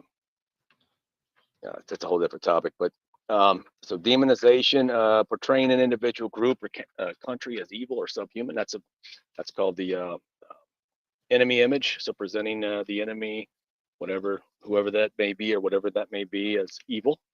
We saw a lot of this after 9/11. Demonization of groups that were mostly financed by the West. Character assassination, so intentionally damaging an individual's reputation to undermine their credibility or influence. Gaslighting, that's a big one, a form of psychological manipulation where the victim is made to doubt their own perception, reality, or memory. There's a big movie on that. There's a lot of people that touched on that in alternative media. Perception warfare. Oh, that reminds me of who were the what's the I'm blanking on the couple that, I should know this, but I'm having trouble because I'm doing all this. But who's the couple? Dykes. The Dykes. Truth Stream Media. Yeah, Truth Stream Media. They do they put together a really good Fuck yeah. Program on gaslighting, and Yeah, Aaron Dykes based and upon that Melissa. Yeah. Yeah. Yep. And that was somewhere in my, like I said, I'm getting older, man. Gaslighting. They did a really great, I think, feature on gaslighting, and that's a term that actually was taken from that movie, like back in the 50s or 40s or something, and where that dude comes in and like just manipulates the woman for her riches, and he keeps telling her telling people that that's in her head. what you're seeing. Yeah, absolutely. And that's very easy to do now with social media and AI and the holographic, all the stuff we hear about, the blue beam and all this stuff, which a lot of that's PSYOP too, by the way. And there's technology that can do that, but a lot. let's just say this: a lot of the quote popular conspiracy, once that conspiracy topic makes it to like such a flashpoint that it becomes part of the quote conspiracy vernacular, it becomes a meme. you could probably much yes, yes. Once that happens, you can very much. I'm always looking at that from the angle of that's propaganda, it's psyop. You know what I mean? And unfortunately, like I said, much of the alternative media, it's like they're allowing themselves to find their ways into these echo chambers. I mean, and it's like, I'm not saying that there's not legitimate dialogue and like research to be had there, but you have to be careful to think critically, perception warfare, so efforts to shape, distort, or control public perception. Reflexive control, so this is what Leslie was talking about, like the automatic response. So a method of influencing opponents' decision making by controlling their perceptions and reactions to false information. Narrative control, that's a big one. The practice of controlling the dominant story or account of events. Okay, narrative control, the practice. Okay, information saturation, bombarding the public with excessive information to distract or overwhelm, making it difficult to discern the truth. This is a big one. This is Yeah, and like we were honestly, talking about. Like it's hard. in the beginning, I kind of got Go ahead. that confused, in years past of confusing that with astroturfing, because they almost seem hand in hand sometimes, like having something oversaturated and they're trying to take over that turf. In there, it's like just like this astro, like the synthetic, population or popularity of something, propagated up, if you will, through Well, I the mean, creation. And I can see how let me things can let me give. overlap. But yeah, sorry, go. My No, bad. no, go ahead. Go ahead. No, that was all. I just wanted. I was going to say that's a great point. That's a great point, and a good way to look at that is thinking about muddying the waters. So when you're looking into, like, say, a lake in a shallow area, the water's clear, and then something maybe there's a rock thrown in there, and it falls to the bottom, and all of a sudden you got it's all muddy, you can't see anything. So information saturation, that's kind of what that's about. And again, this is a term, this is a method, it's a strategy. So it's like and what is social media but information saturation? And what do you end up doing with social media oftentimes? Most people, it's like people are on it for hours and hours and hours and hours, and it's like part of that's being part of it has to do with like manipulation of algorithms, and like they're legit like influencing people's sort of mind, but I mean they're literally like what was the number 2 guy in Facebook that stepped down? He talked about how they were intentionally trying to influence dopamine. They studied it, and they're like, hey, this is how we give these people this dopamine. So they introduce, and I don't know how they did it exactly, but I didn't really look into it that much, but it makes perfect sense. You got your little partner there, man.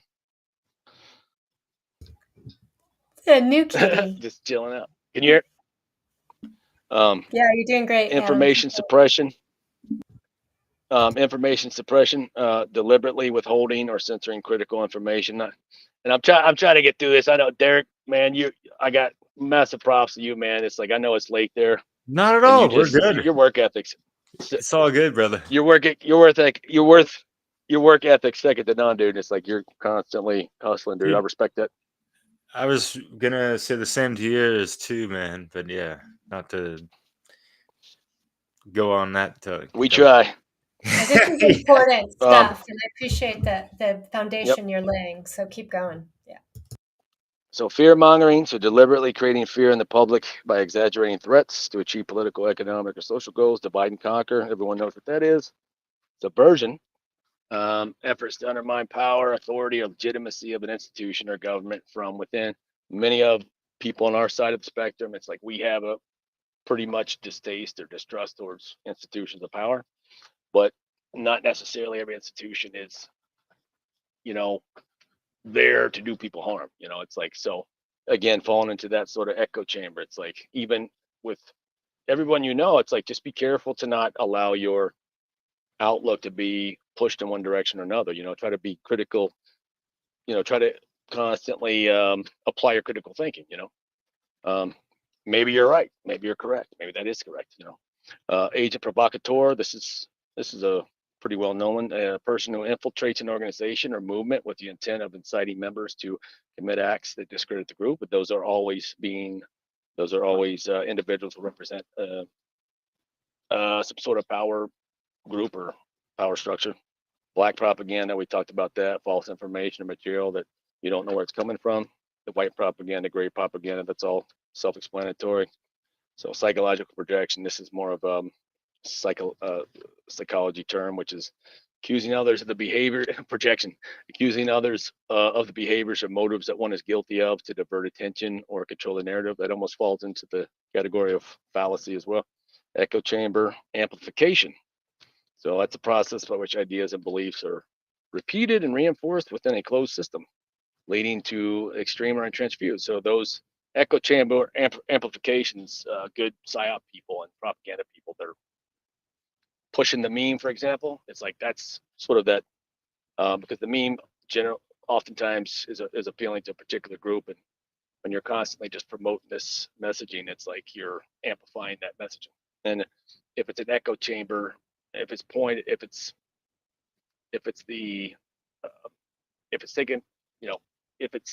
something that's constantly being reinforced, hence the echo chamber with a particular target audience, that's a very strong strategy. So weaponized information, the use of information or data to cause harm, manipulate, or control others. Dehumanization, so stripping individuals or groups their human qualities, where we've seen that recently. A lot of that lately. So that's another type of enemy image type of effects of presenting people as, they're not human, basically. So we can justify our terrible acts towards them. The public will, support that because, hey man, they're not. It's that enemy image type of idea, like creating an image of the enemy, whether it's true or not. It's like you're just trying to dehumanize people. And whenever that happens, sure to follow is going to be, a lot of death. So that's always something you got to look for. Framing effect, we went over that. Cognitive infiltration, the deliberate infiltration of groups or networks with the intent of disrupting their communication and unity. So cognitive infiltration, that's the same as steering the groups. Let's see here. Linguistic framing, using specific language and terminology to shape the way issues are understood and discussed by the public. We discussed that earlier. Changing the definition of words to suit, we saw that back in 2020. Well, what's the definition of the VA thing?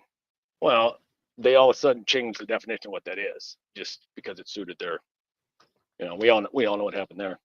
Normalization, the process of making radical or controversial ideas, actions, or policies appear normal and acceptable through repeated exposure. When we talked about that last time, Leslie, about the normalization of, certain procedures, with children, and how oftentimes there's, if you look into it, there's a lot of money being made off of that whole thing. Straw man argument, that's a fallacy, misrepresenting an opponent's position to make it easier to attack or refute. Smear campaign, some of these are self-explanatory, so I'm not going to go into it. Echo effect, phenomenon where repeated exposure to an idea strengthens belief in it. Cult of personality, that's a big one. That's a real big one. The creation of a heroic, idealized image of a leader to foster loyalty and control over a population. That's a real big one. Appeal to authority. And it's funny because with the cult of personality, and I used to love that song, man. When I was a kid, I was into this stuff, man. Like, I seen through this. And the cult of personality song, if you remember that, legendary, and it's like, there's some question as to where that came from or not, but and it's mainstream music, like Rage Against the Machine was, but it's still called the personalities, a very real thing. Appeal to authority, we know what that is. False equivalence, that's incorrect assertion to two fundamentally different things, or morally or factually equivalent, manufacturing consent. This is where Noam Chomsky, I used to read Noam Chomsky when I was 9th, 10th grade in high school, and I'm 46. Manufacturing consent. And this is one of the books that I've picked to go over. That was a major one. And Noam Chomsky, he's very much left of the spectrum, but he was very critical of the sort of American or the corporate. I mean, there's plenty of criticism for Noam Chomsky, but he's one of the people that introduced me to sort of foreign policy and like what, kind of along the terms of spreading democracy and all that was about. And this goes back to War is a Racket by Smedley Butler and Confessions of an Economic Hitman by Perkins. That goes into manufacturing consent, kind of has a lot to do with how you're promoting these certain, especially military activities, and you want to seek approval because it's something that's going to get the attention of people. If you go in and start bombing a country, or like a long time ago was Latin America,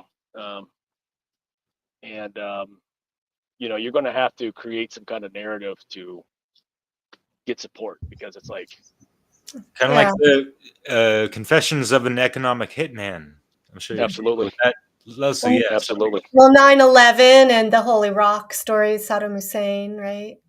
absolutely, yeah, absolutely. So that's basically the terminology and the that is the overview. Did you guys want me to go into, Derek, did you want me to go into some of those books now, or did you want me to go through some of these case studies? Yeah, sure. Leslie- Whatever is Leslie, clever, Derek. whatever you feel. Sorry, Leslie, Leslie. you do I want to think say case studies now and something? Yeah, say sure. Okay. So I have so I got the C19 event. I don't know if we went over that. I have the geoengineering HARP and its sort of interplay with PSYOP. The dietary manipulation. I have PSYOPs and propaganda, mental health, climate change, and the Great Reset. Where did I put? Did I mention the diet? Oh, there it is. So, which one would you guys like to go over first? Anyone in particular? The geoengineering one. It's kind of like it's a little bit kind of angled. It's not as much like I wanted to go over. The big thing I thought with that is that like I wanted to know exactly what the capabilities are of that particular area, because what I'm seeing right now is everything is what I'm seeing on social media is people are being very much polarized in one direction or the other.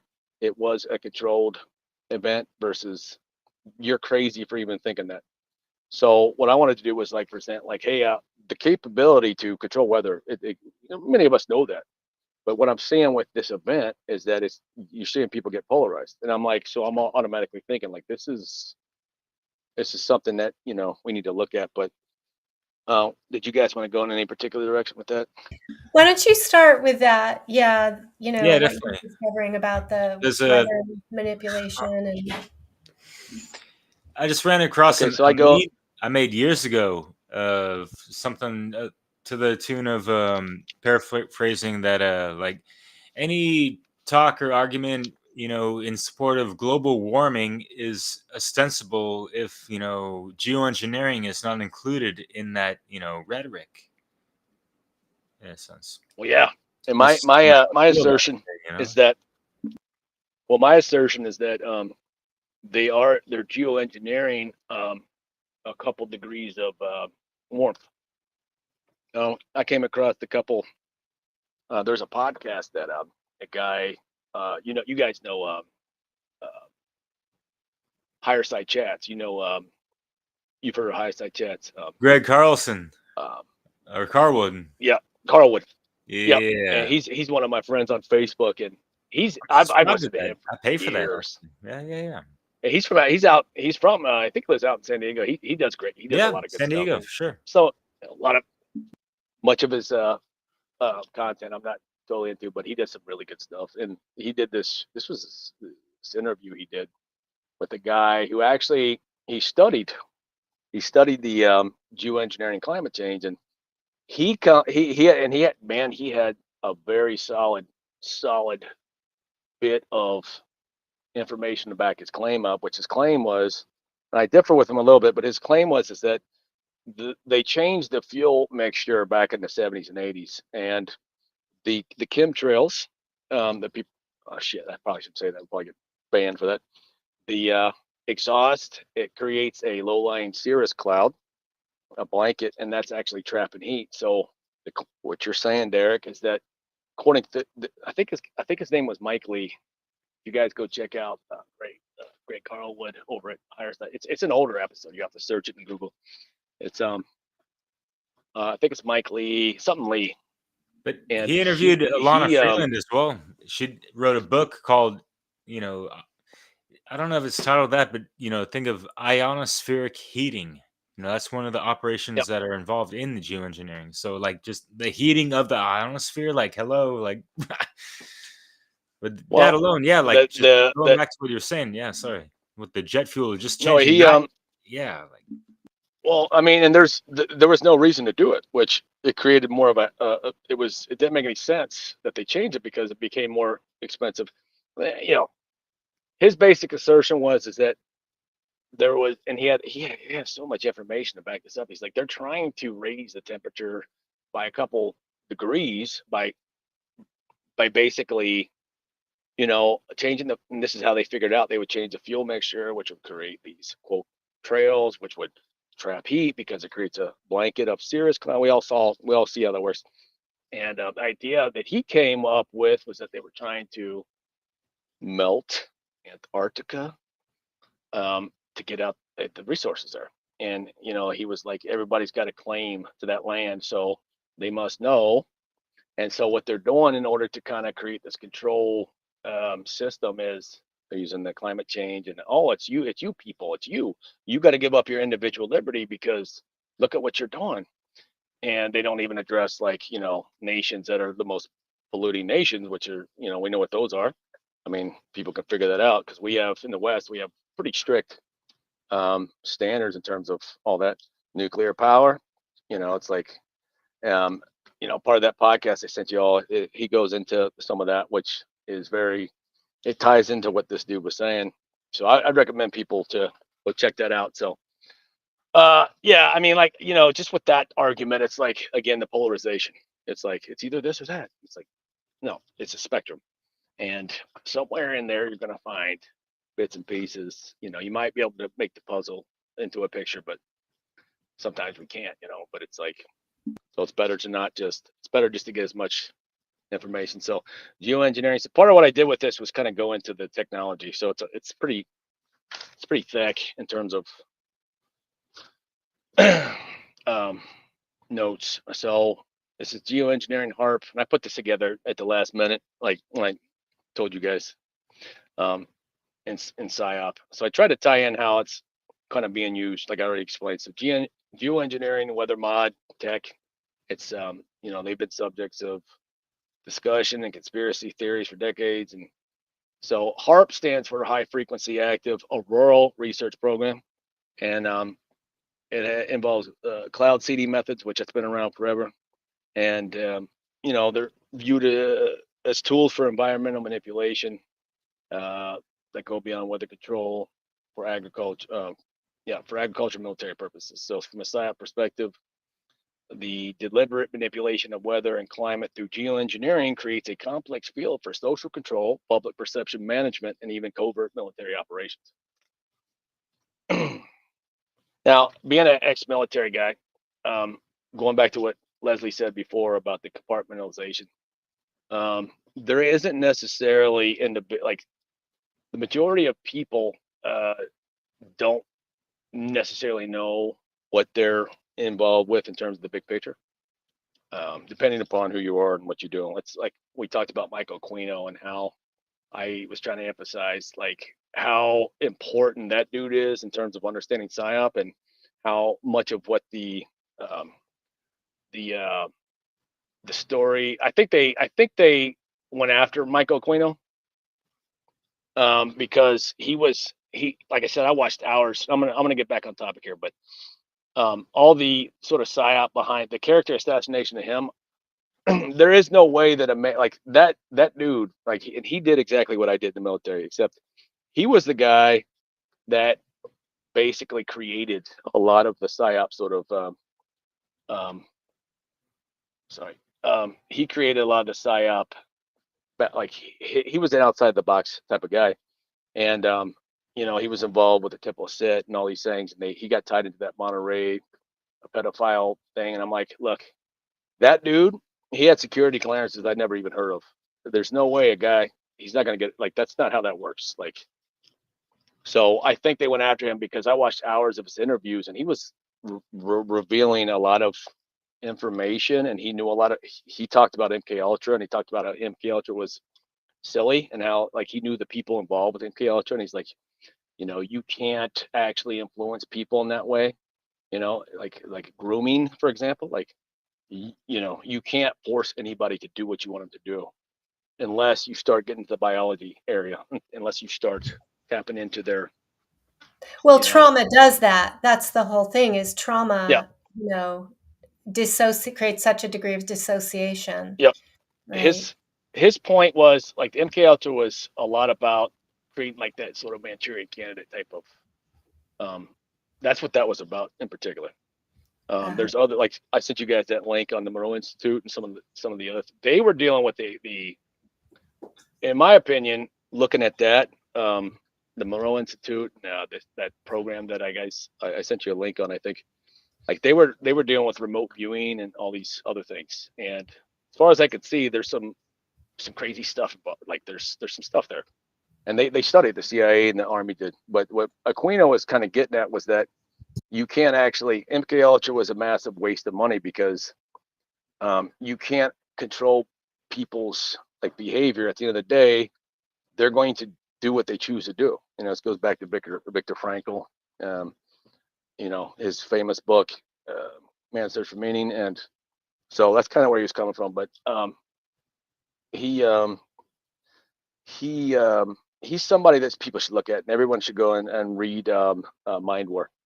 I have that link in my group, actually. There's a PDF there. So, all right. Yeah, that's huge, and that's kind of what some of those intro videos were kind of based on, the Mind Wars and all that. His whole approach to PSYOP was, he went to PSYOP because he wanted to find a way to not kill people. Like, he said, like, and this is supposed to be some evil. It's like, I've listened to hours. Like, he's completely consistent from a 10-year frame. I'm like, I pick up on these things, and I'm like, that dude is just, he's like honest to a fault. I'm like, he's not involved. So I figured out, like, they were trying to go after him because he was saying too much. He's got really interesting takes on, I wasn't looking into his background in the Temple of Set stuff. I was looking at the PSYOP perspective. He's an outside the box type of thinker, and it's like, there was nothing in his person, like, there was nothing there that led me to believe that he was involved with any of those types of things that they were. I think they went after him. I really do.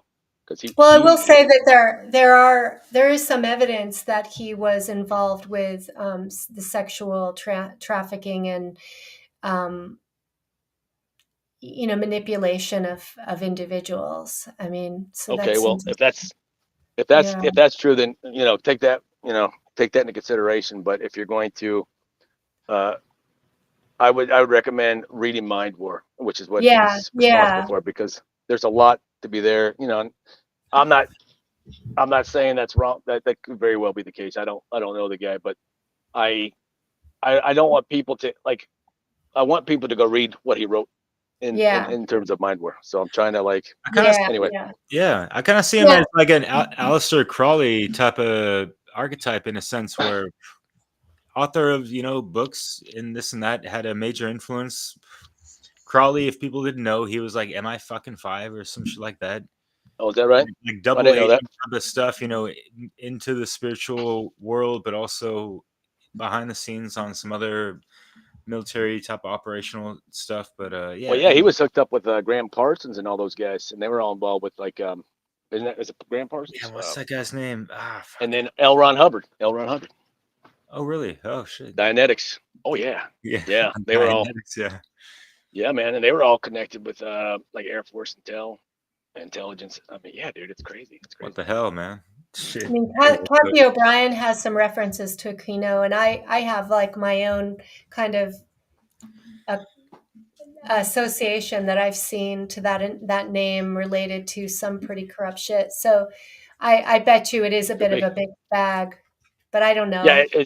everything is. And Yeah. but definitely go check out Mind War, and he wrote that, and there's a lot of good information. In fact, Word, something yeah. he was talking about was the binaural beats, and that's kind of what the Monroe. When I heard the Monroe at the pot that stream, they were talking about Monroe Institute, and they were talking about influencing.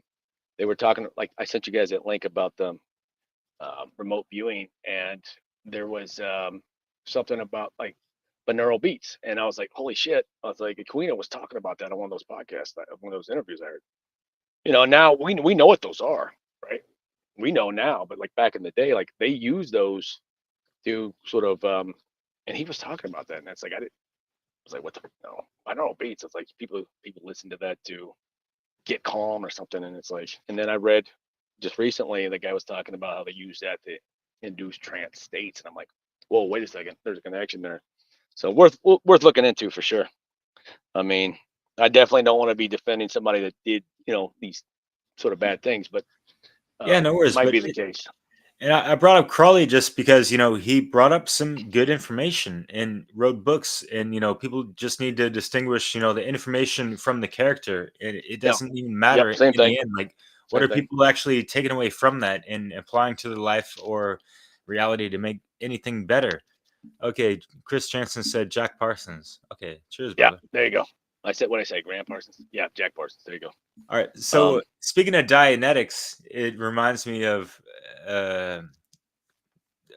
dietary ethics, to make a little rhyming scheme to a segue of another case study that you want to bring up.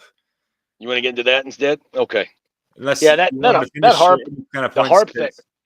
because we're kind of reaching on 2 hours, so I don't know Yeah. how much more Okay. time you had, Leslie, also, but yeah.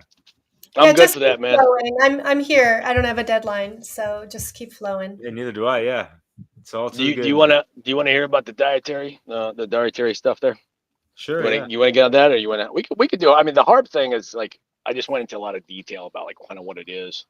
We could touch on that some other time Yeah. or later. I mean, if you have some other specific points that you want to highlight on the harp, go ahead and do that before we transition. Okay. Yeah, and also, Okay. I'm just trying to be cute sometimes, my little shenanigans. Man, you're But, all yeah. you're always Time a handsome guy, bro. See, brother. Yeah, anyways. So kind of going into what HARP was. So geoengineering, kind of going, laying a foundation for this topic. Geoengineering refers to deliberate manipulation of Earth's climate system. It's often presented as a response to global warming and environmental degradation. So there we go. Techniques such as solar radiation management, SRM, cloud seeding. I'm sorry. Yeah, that's good. Sorry. Sorry to interrupt, but you're gonna get Chipotle. Do you want anything? That's fine. Yeah. They're asking me if I want something to eat. Sounds great. Yeah, just go ahead. My normal. Thank you. Sorry about that. Techniques such as geoengineering refers to deliberate manipulation of Earth's climate systems. I mean, climate change. So if they can do it, it's like, again, going back to the Hegelian dialectic, if they want to a certain outcome, which if it's like that dude, Mike Lee or whatever his name was, said about like kind of getting at the Antarctic resources, which, again, there's every country is represented down there. They all have a claim stake down there, a stake claim. That's interesting. Yeah, that's another, whole life you- study to be, sometimes, real quick, because, the whole climate change, with certain entities trying to propagate ecology and stuff, and maybe they had proper grassroots or whatever, and you look at the John Muirs, and yeah, we had some exchanges on Facebook regarding him, and I had my kind of doubts on him, but it was just in regards to like the Oh yeah. cool quote that he had, and that it rings true to just like being more in tune and protecting nature and all this stuff. Yet whoever they were rubbing shoulders with back in the days, whatever the fuck, and whatever their philanthropy legacy was established on, and how it transpired throughout the decades, and how it might have been infiltrated, hijacked, or whatever the fuck, right? So have these things that are pro environment, yet what's kind of going on in the background sometimes, right? Because it's not all Yeah. fruits and Well, vegetables or whatever. Like, well, I mean, and that guy Mir, he's like one of those old school environmentalists, and hey man, you have to judge people in context with their time, and they went after him, Sierra Club. People went after him because he's on record saying certain things, but those old school environmentalists, they were very much there was this, it's called social hygiene, or it's not depopulation, it's more like eugenics. Like that was and that was considered sort of a more liberal, like that's considered a um that was an outlook that people took to what they thought was ending suffering. They thought that that eugenics program was, there's been a lot of people that we know that, I think James Clear, is it not James Clear, James what's his name, James True, he did a really good he did some really good early work, James True did, on some of these topics. When he dives into history, he does pretty good stuff. He did one about the eugenics movement and how it was, people looked at that like we hear that now, we're like, oh my gosh, that's, which you can make arguments in that and then they're, not to conflate a guy like Bill Gates and can I say Bill? I don't know if I can say that. And he comes from that, like his father was the partner of Margaret Sanger, so PP, and she was a eugenicist as well.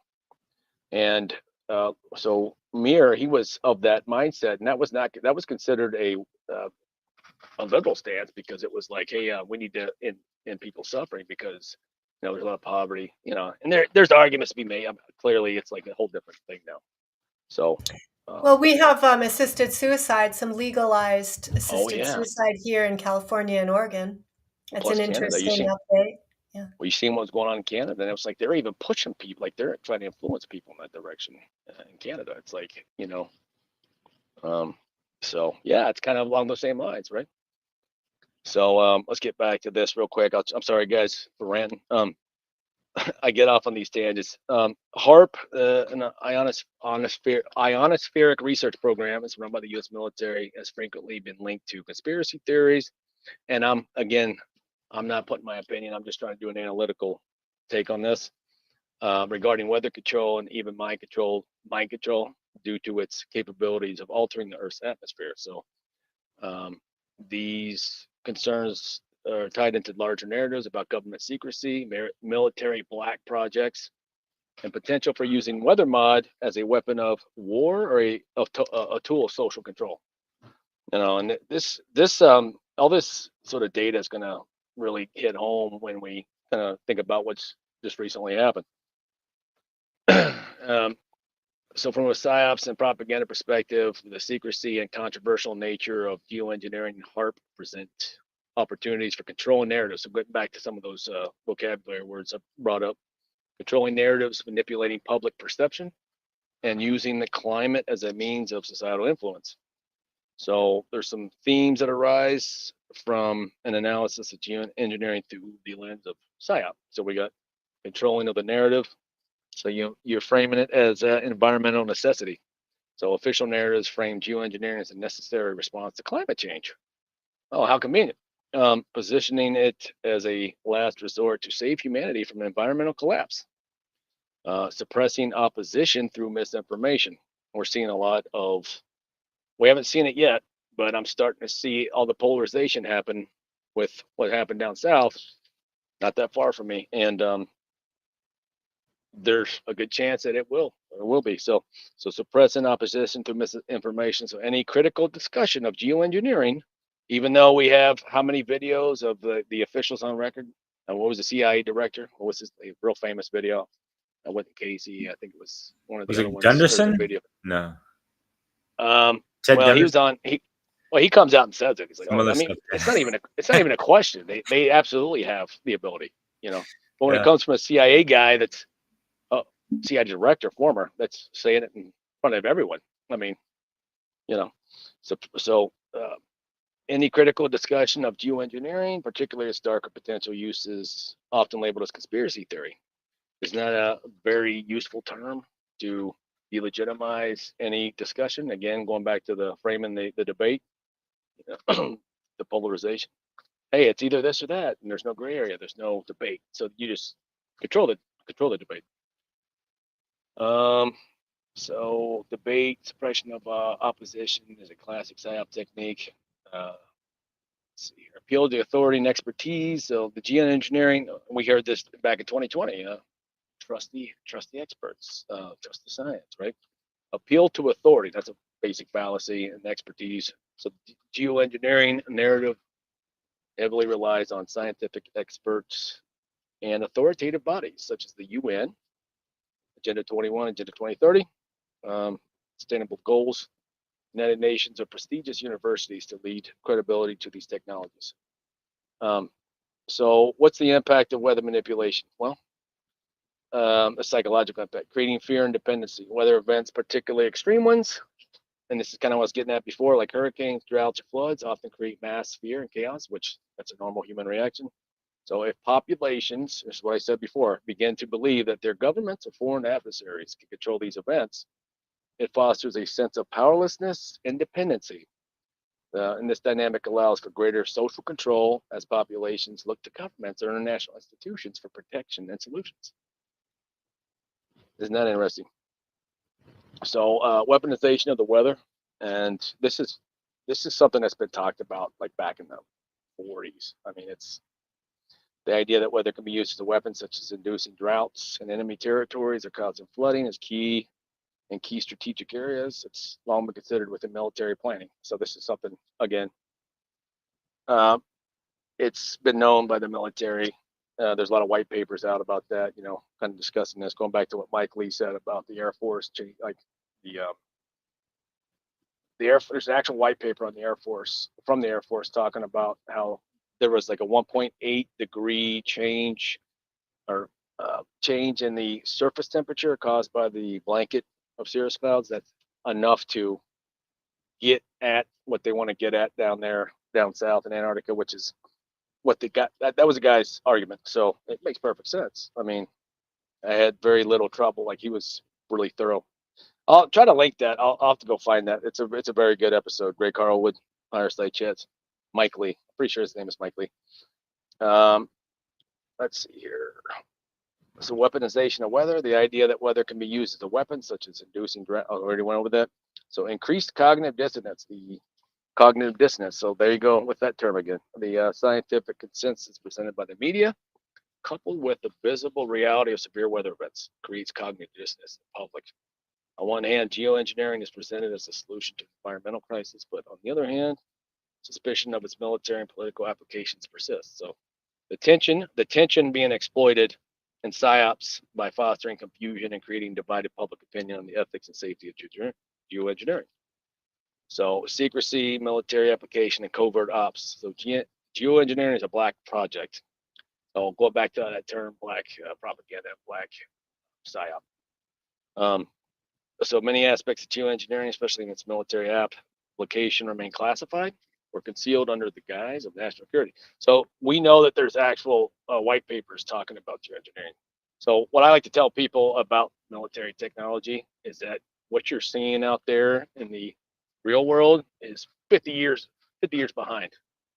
In other words, you know, we're starting to see like the laser technology, which you can go on to Lockheed Martin's website. They call it directed energy. They've had that for a long time. That's what kind of like organization that probably came out of the Operation Paperclip. Actually, I think they brought that over from Germany, but possibly, I'm not sure. But it's always if you know about it, then just rest assured that it's at least 50 years old technology. So the lack of transparency in these programs allows governments to conduct PSYOPs by controlling the flow of information, thus managing public perception and quelling dissent. So covert use for military advantage. Weather mod has long been considered as a potential tool for military advantage. Cloud seeding, for example, has been used to influence weather conditions during wartime. Let's see here. Psychological manipulation through weather events. The public may not necessarily need to believe that weather is being deliberately modified to feel its psychological effects.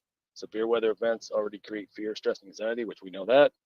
The mere suggestion that these events could be artificially engineered by a foreign power or one's own government amplifies these emotions, creating fertile ground for social control. Goes back to control, hearts and minds. Always Yeah. going back to, again, that was the insignia I had: hearts, minds, deeds.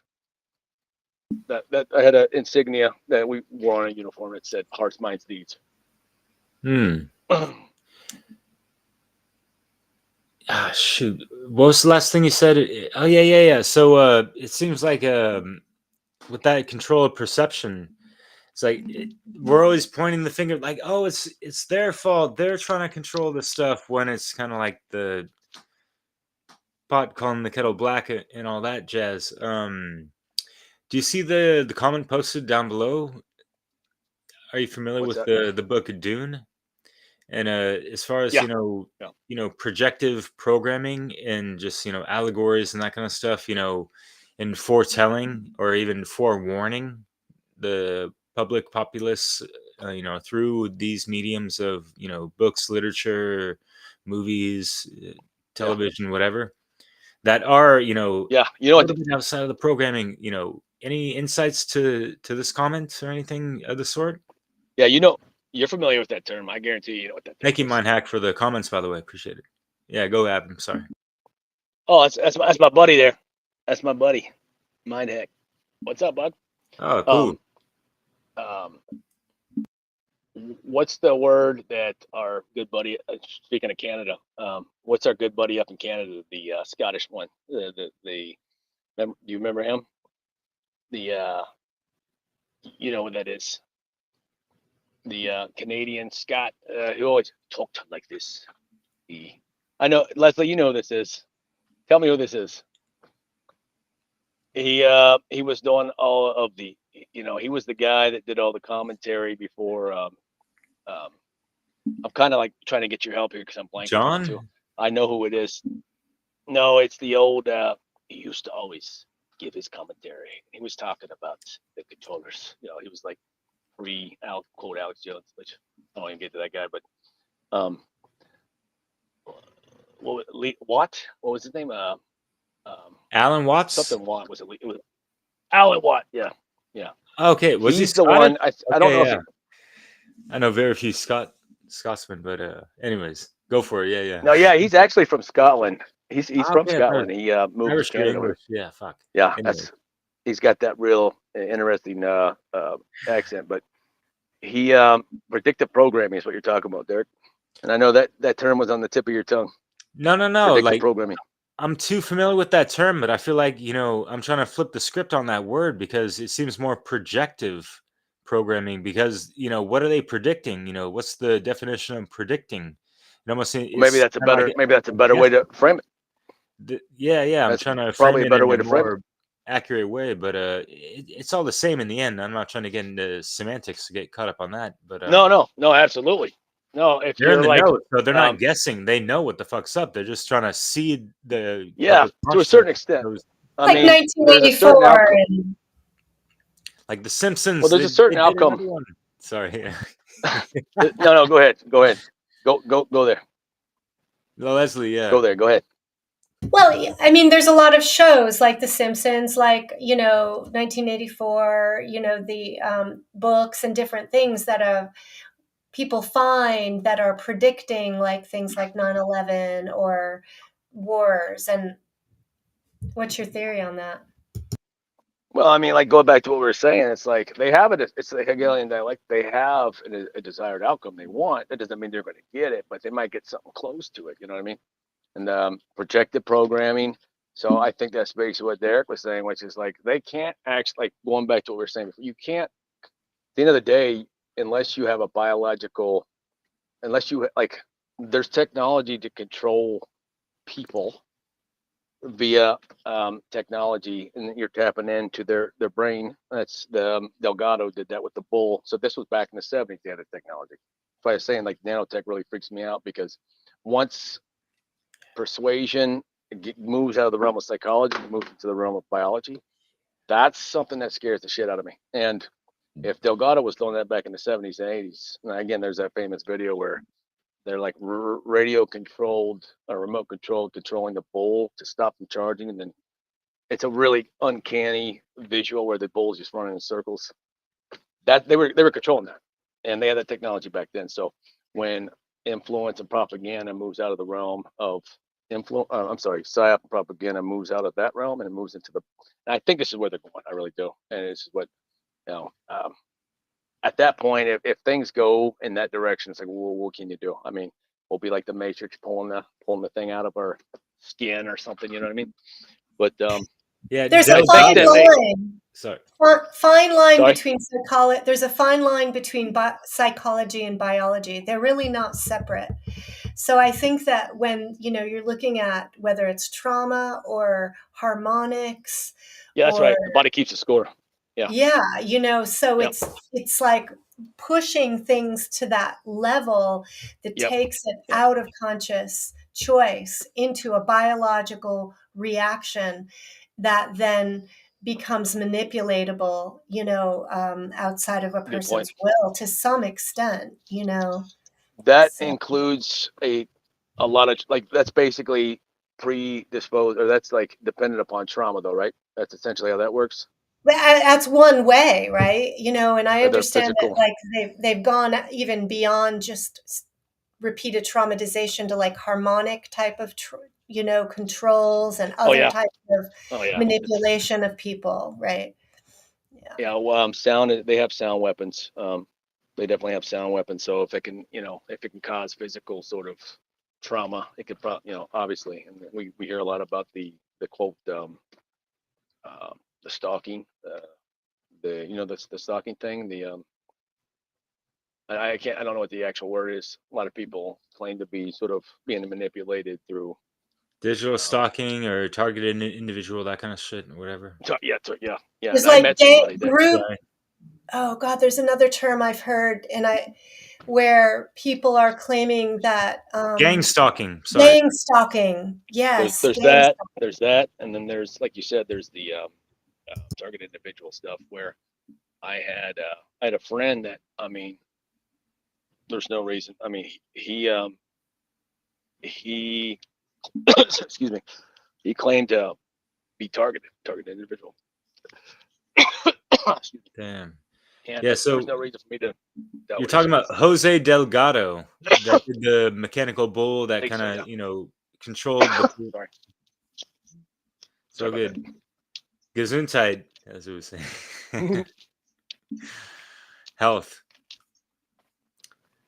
So yeah, what he did, a radio controlled bull that, and obviously He that's tapped just into one little thing that one person did amongst, how many other people that did whatever the fuck, between then and now, right? And you're talking about exactly. And I've been keeping up this in mind for years and years, and I had to question myself, like, geez, is it really true? Like, these motherfuckers behind the scenes, they're really 50 years ahead of all this shit right now in the public. Like, what the fuck are they doing? That's just my term. I mean, yeah. That's just that's my estimation. That's just a little figure I use, but it could be give or take. It's not far off the mark, because you're not the only one nanotech, I heard it from, right? Yeah. So, well, nanotech and that's a whole other can of that's a whole other topic. But my thought is, and this is just kind of my own gut sort of intuitive thought, is that why this is persuasion and propaganda and like Leslie said, of course, I mean, we're talking about extreme, not just extreme, but trauma. Absolutely, that's part of the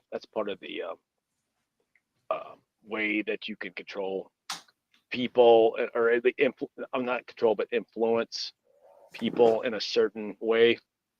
And when you talk about, it's like if you're have all this technology and money at your access, and you're an evil individual, bad individual, like, wouldn't you think to yourself, hey, instead of like spending all this time and sort of, hit or miss effort in influencing people in the way we want, now let's just figure out the technology to use to control exactly what we want them to do. And that's why I'm very like, and this is kind of the issue I got with Elon when he's promoting the technology, and he might just be promoting that technology. You can't just assume that I have my own opinion, but I know I can't just assume that like that brain chip technology is just, I kind of go somewhere where I'm like, no, but then it's like he presents it as, hey, this is a way to advance humanity and to develop. I'm like, no, I don't want no part of that, because I'm like, if that technology gets into the wrong hands, like what we're talking about, and I'm not saying either way Elon is this or that. Like I said, a lot of the technology that he has his name on, I have a big problem with, because I call it slave tech 2.0. Talking about digital money, PayPal. We're talking about electric cars, which that's just controlling people's movement, and you have to plug into the grid anyway. And when we talk about brain chips, we talk about the satellite rocket program. It's like that's just dropping satellites for what I consider to be mass surveillance. So I have a real problem with a lot of this. Like, I'm not even sure exactly, but again, who knows? So yeah. Anyway, I'll get back to this real quick. So social engineering through environmental crisis. So the fear of environmental collapse exacerbated by media coverage of climate disasters and extreme weather events primes the public to accept drastic measures like geoengineering. From a science perspective, the strategy of problem reaction solution Hegelian dialectic allows governments and corporations to introduce controversial technologies under the guise of solving a crisis, all while expanding their control over global resources, including the weather itself. So it goes back to the 2020 event. There was a Hegelian dialectic there to where, you had one side, the sides were being polarized, and then in the middle, it's like, well, here's what we can do to solve the problem. Digital passports, digital currency, yada, yada, yada. Hegelian dialectic in practice. So, let's see here. Psychological manipulation through weather events. Did we go over that?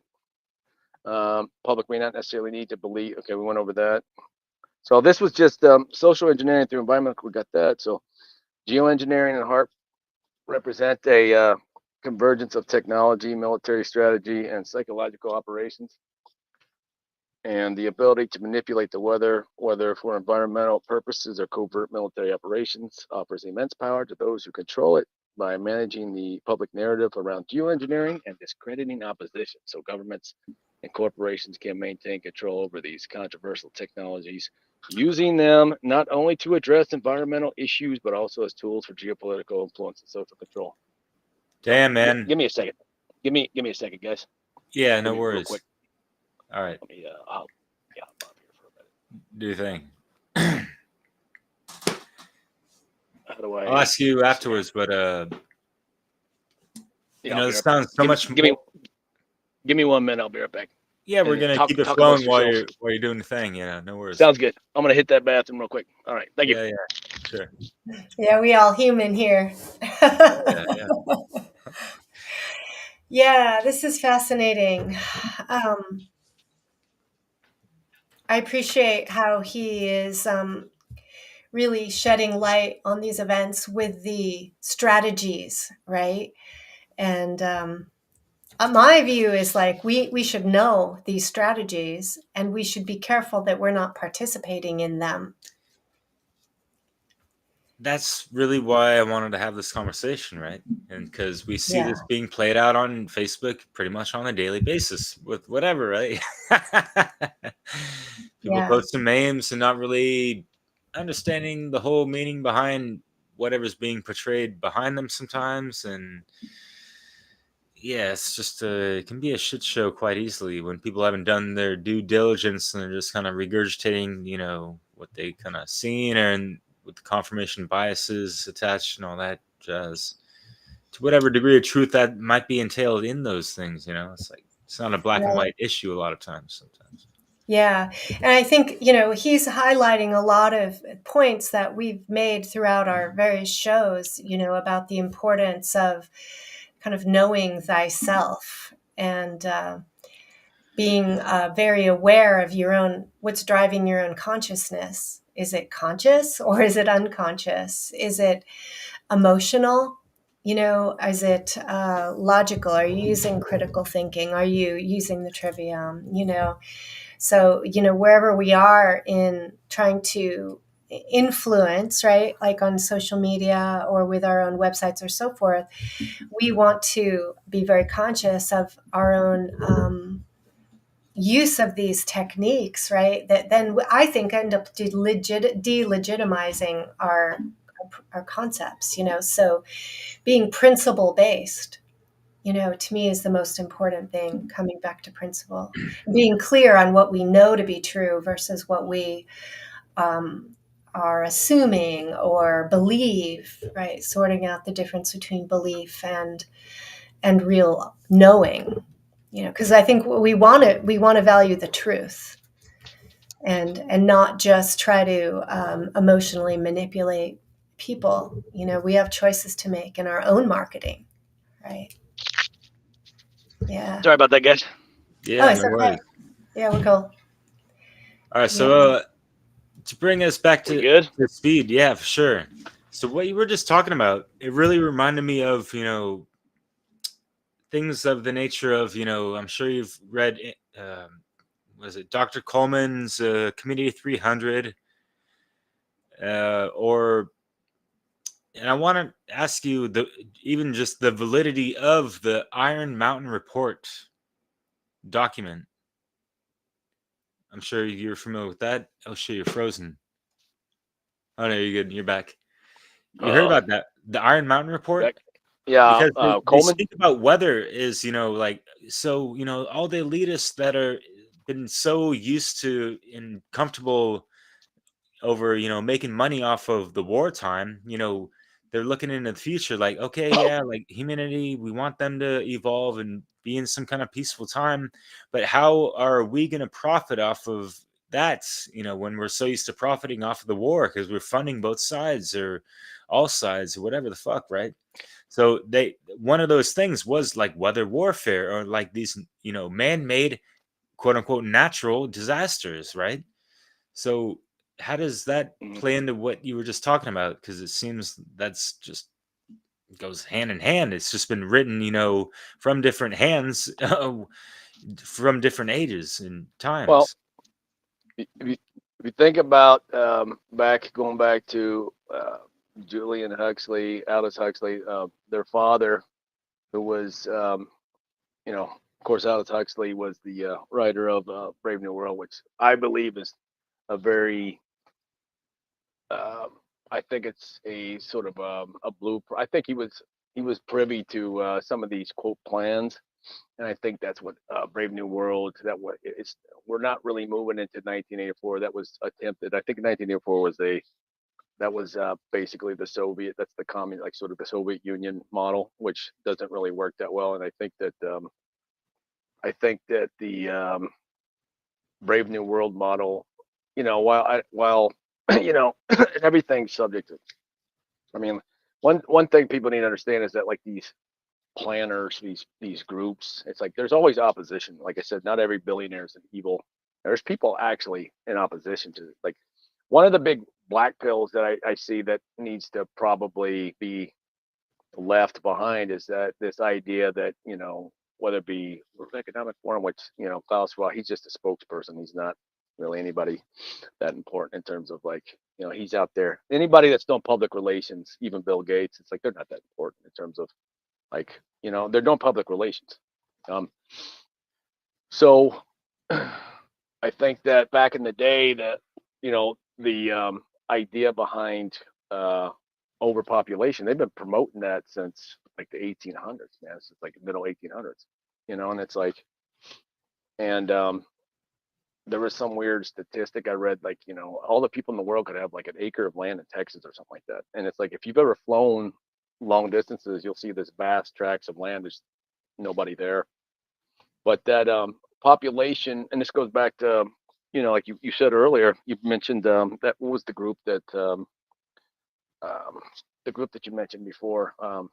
They were promoting the Club of Rome, Committee of 300. Club of Rome. Club of Rome. That's also Club of Rome.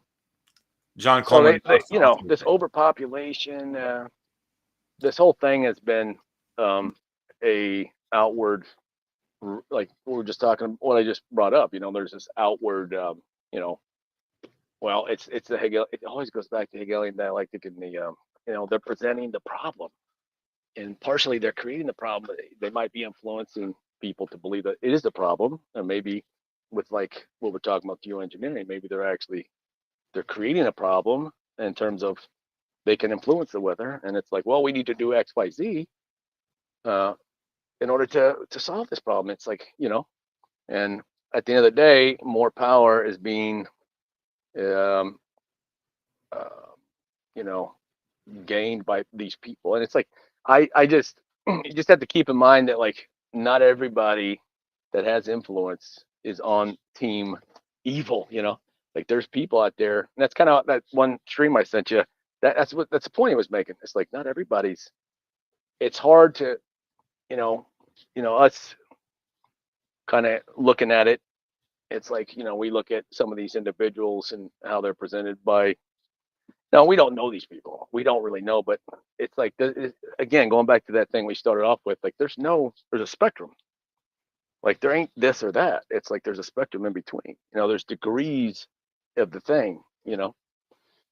So polarization is always going to be present when there's some sort of psyop or propaganda, because when you see polarization taking shape, it's a pretty good assumption. It's a pretty good, I guess, rule of thumb especially when it becomes like a very popular topic, that it's being manipulated, because again, going back to natural law, it's like, where do you see this or that? It's like this thing or that thing. It's like, I mean, I'm not talking about like sexes and stuff like that. I'm talking about like there's spectrums of truth. There's always gray area. I mean, there is truth, don't get me wrong, but then it's like, you understand what I'm saying? It's like there's this like polarization. Perspectives kind of It's this or that. Red team, blue team. It's left, right. It's and then they just move it to wherever they want, and that's the Overton window. So that's basically. And I just kind of dove into like I just did that just because of what happened recently, and so from the PSYOP perspective,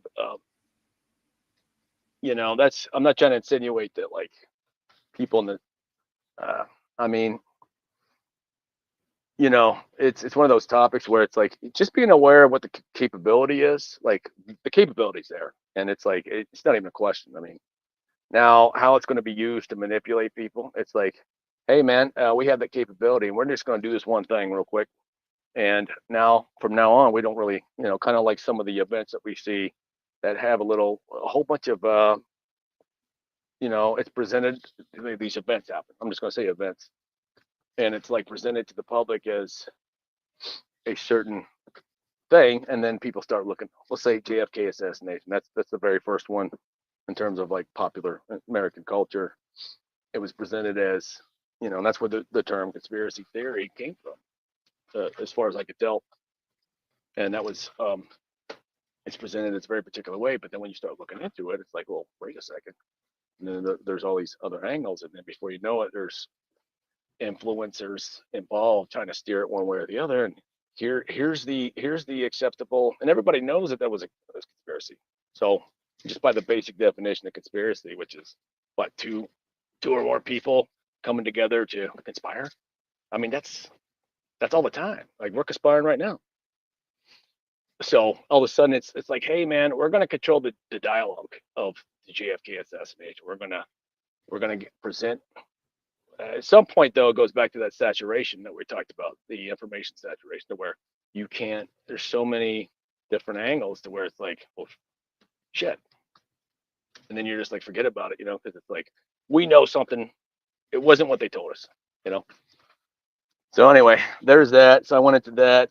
You guys were, I don't know how long have we been going. I would really like to go into the quotes and some of the book. Like I can do that real quick if you want to do that. Yeah, we've been going about 2 hours and 25 minutes. So All right. And I apologize for going off on these tangents. yeah, no, these are such big topics. Like a whole show could be on each one, you know. Yeah, we could do it. It's part We could. 3, 4, whatever is good with you. Yeah, man. absolutely, man. Absolutely. Leslie and Derek, absolutely. Well, yeah, I'm we down. definitely want. You can definitely finish up this last bit you wanted to do, and Yeah, we can wrap with it your up. And quotes and books. I think it'd be Let's do good. quotes and books, and we'll keep some of these case studies for next time. And then, you know, of course, next time I want to add some more stuff to it. So, including Dianetics. No. Just hey, kidding. man, that's a good subject. Going into It's a Parsons. pretty cool subject, honestly. We Well, I mean, like, hey, man, where'd the UFO? Okay, let's talk about we're talking about the UFO thing, right? Aren't we?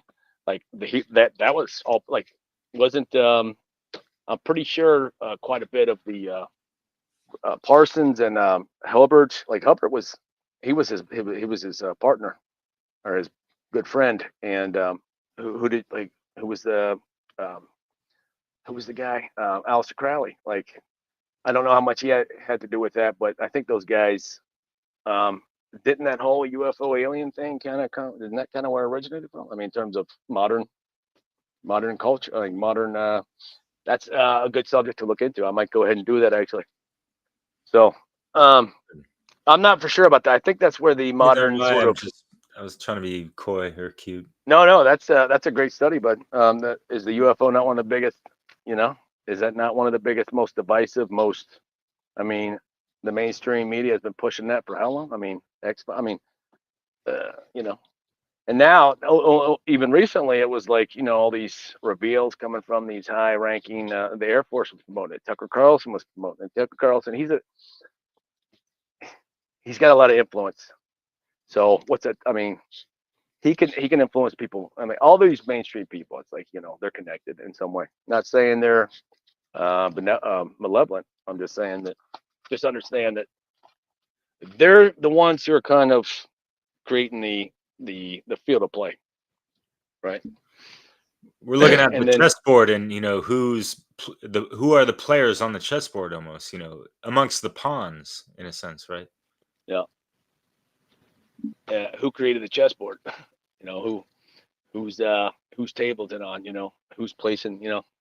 We're all kind of players. We're all kind of pieces. I mean, in the way they're looking at it. I don't mean like literally, like Right. Yeah, that's what I meant. Yeah, I know. Yeah, absolutely. And what we're doing right now, what you guys do all the time, you're trying to break free from that, being that chess player. I mean, that chess piece. Indeed. Which yeah. that's what we're all. Just what all the people I associate with. That's generally speaking. That's kind of, especially in media. That's kind of where they're coming from. We all do it in a different way, All right, so I got shaping minds and then controlling opinion. I put these this list of books together. So it's insights from 13 key texts. PSYOP, and I think I was going to do some cyber warfare, but I'll leave that for some other time because that's kind of where I see the hybrid, the PSYOP and the propaganda field. It's merging with cyber warfare. That's a whole different topic. And then we might go into Delgado next. I might look into him and see. Kind of explore that area there with what we were talking about before. Yeah, him and that whole cyber thing. That would be a great show. Cyber warfare is that's the future of PSYOP, I think.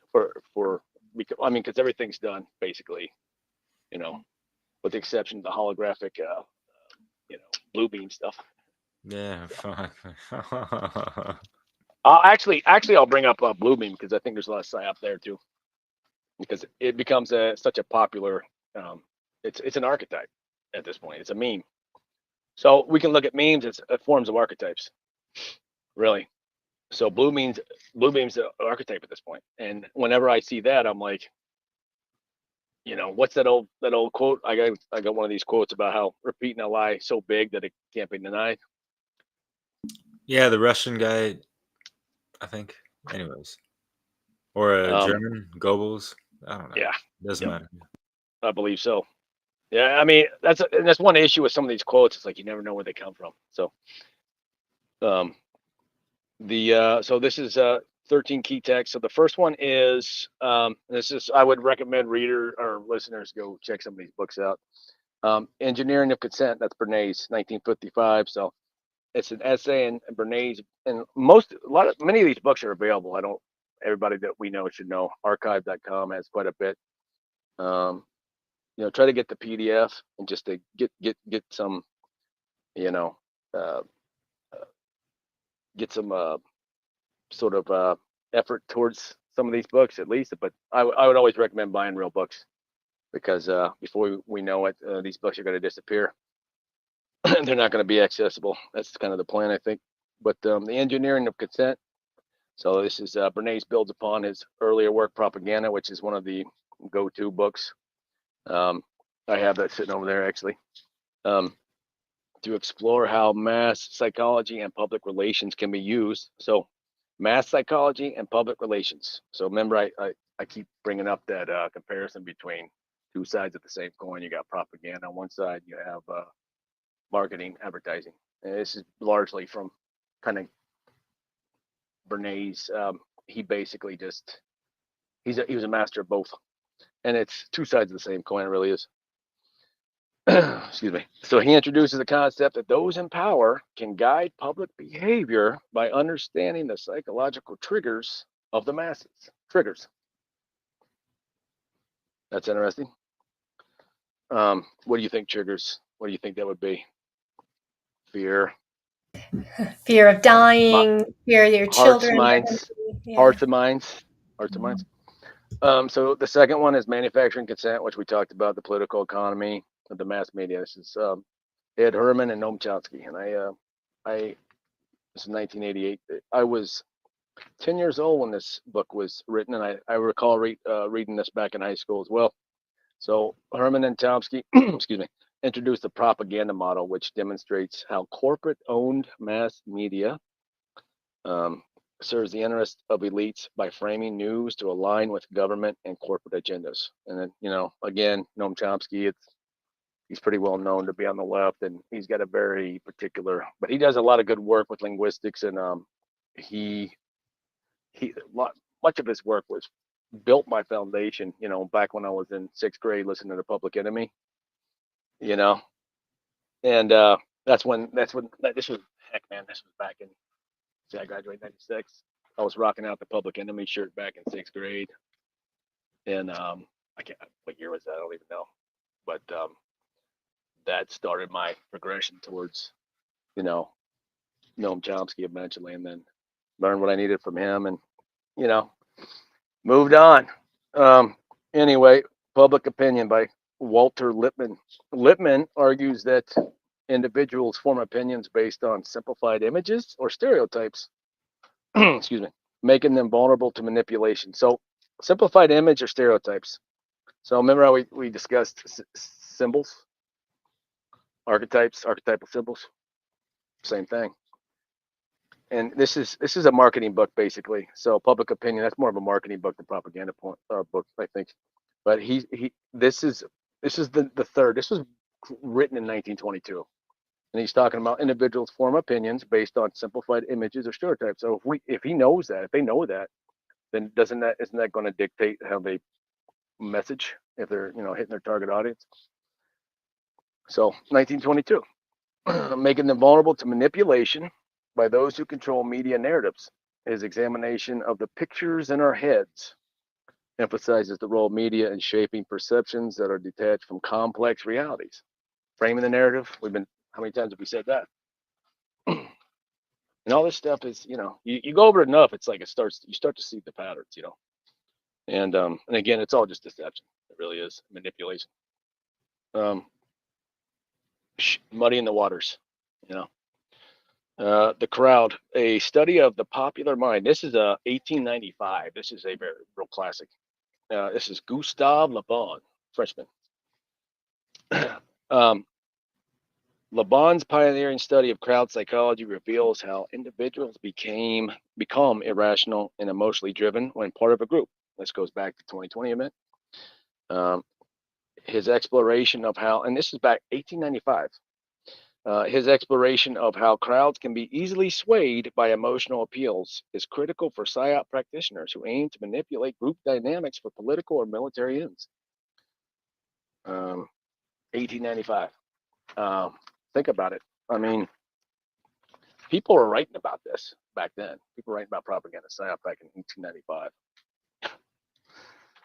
And that's a big important book. So the fifth one is propaganda, and that's the formation of men's attitudes. That's Jacques Ellul, Ellul. It's 1965, and he offers a comprehensive analysis of how modern propaganda infiltrates all aspects of life: advertising, marketing, influencing not just political opinions, but also everyday behaviors and societal norms. So as I'm reading this, I mean, it's clear. Like, there is no differentiation. I mean, it's marketing, propaganda. It's just different in its approach in terms of, or it's different in the, I guess you would say, the, I don't know, outcome, I guess. His work is essential for understanding how propaganda shapes the subconscious attitudes of populations, making them passive recipients of influence. Number 6, the psychology of influence and persuasion. This is Robert Cialdini, 1984. And he identifies 6 principles of influence: reciprocity, commitment, social proof, authority, social proof. What was one of the terms we brought up earlier? PSYOP terms. Remember? Virtue signaling, social proof. Authority, liking, and scarcity. That explain how people can be persuaded in everyday situations. His insights are directly applicable to PSYOPs and propaganda strategies, as understanding how individuals make decisions allows, excuse me, propagandists to craft more effective messaging. And by the way, when I was in PSYOP getting trained, we use the term target audience. That's the same term that you would use in marketing or advertising. War on the Mind. This is number. Sorry. What was that book that you just mentioned again? The Psychology of Influence And Persuasion. and Persuasion. And that's by Robert Cialdini. So Cialdini, and that was 1984. It was written in 1984. How about that? Number 7, War on the Mind: the military uses and abuses of psychology. This is Peter Watson, 1978, my birth year. Watson explores how psychological techniques have been employed by military, particularly during the Cold War, but to manipulate both soldiers and civilians. His investigation of PSYOPs, mind control, and psychological warfare provide historical context for how these methods have evolved in modern warfare strategies. So that's more from a like sort of warfare tactical. That's more for people who are interested in how like what I did kind of was applied. Not that I did all the things, and I'm just saying like what I was trained to do kind of. So it's more of a military application. PSYOP being applied by, different, it has different, what CIA does, versus what military does versus what, RAND Corporation does. Those are different approaches clearly, and what, capability and capacity. So here's number 8, amusing ourselves to death. That's public discourse, amusing ourselves to death, public discourse in the age of show business. So this is more looking at the entertainment industry, pop culture. This is by Neil Postman. This is 1985. And he argues that TV and mass media have reduced public discourse to entertainment, prioritizing emotional and superficial content over reasoned debate, framing the debate, framing the discussion, framing the narrative. That goes back to that tactic we've talked about. I don't know, we've repeated 20 times now, framing the narrative.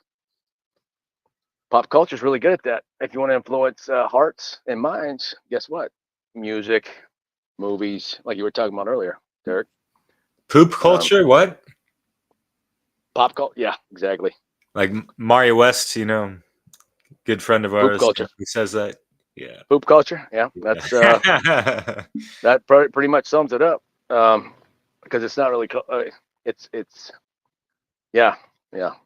His and honestly, it's like these people understand culture as a topic, as a subject, and they understand how they influence it. And cult is really just like a short word for culture. And you got certain defining, people use the word cult. It's like they don't understand it.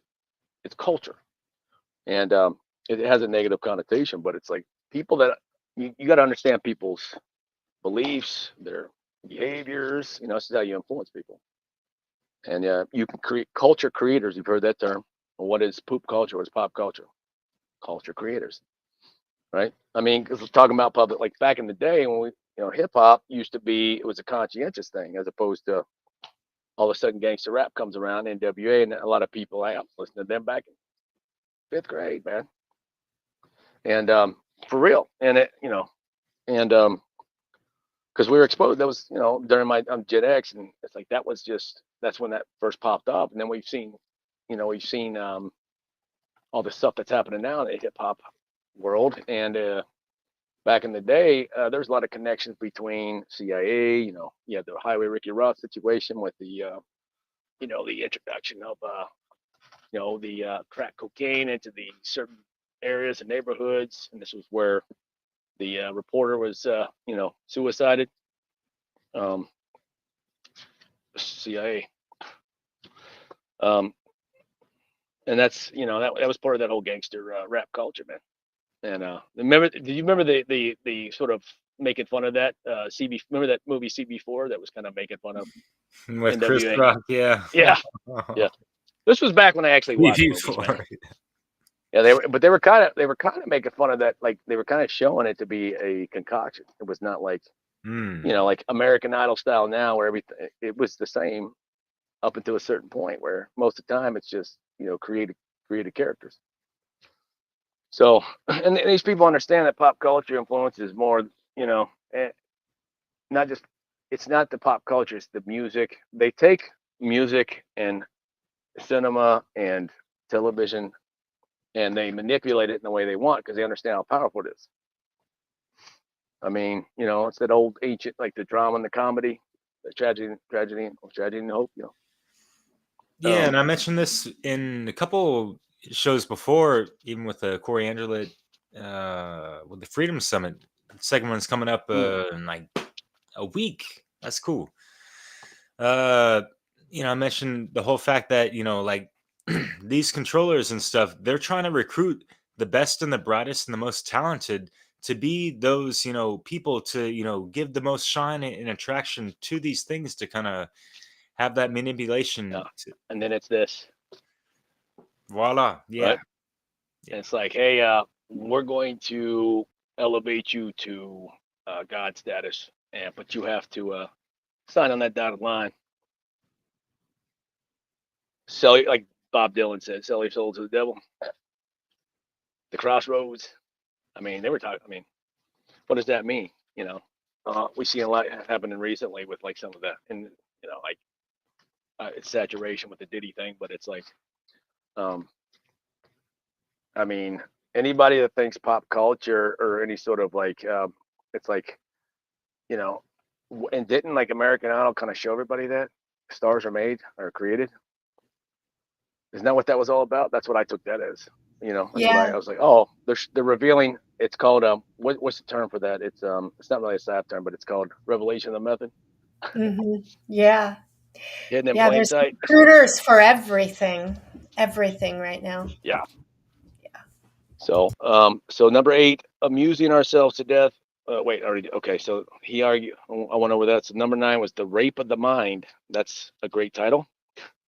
A little over the top there, but the psychology of thought control, menticide, and brainwashing.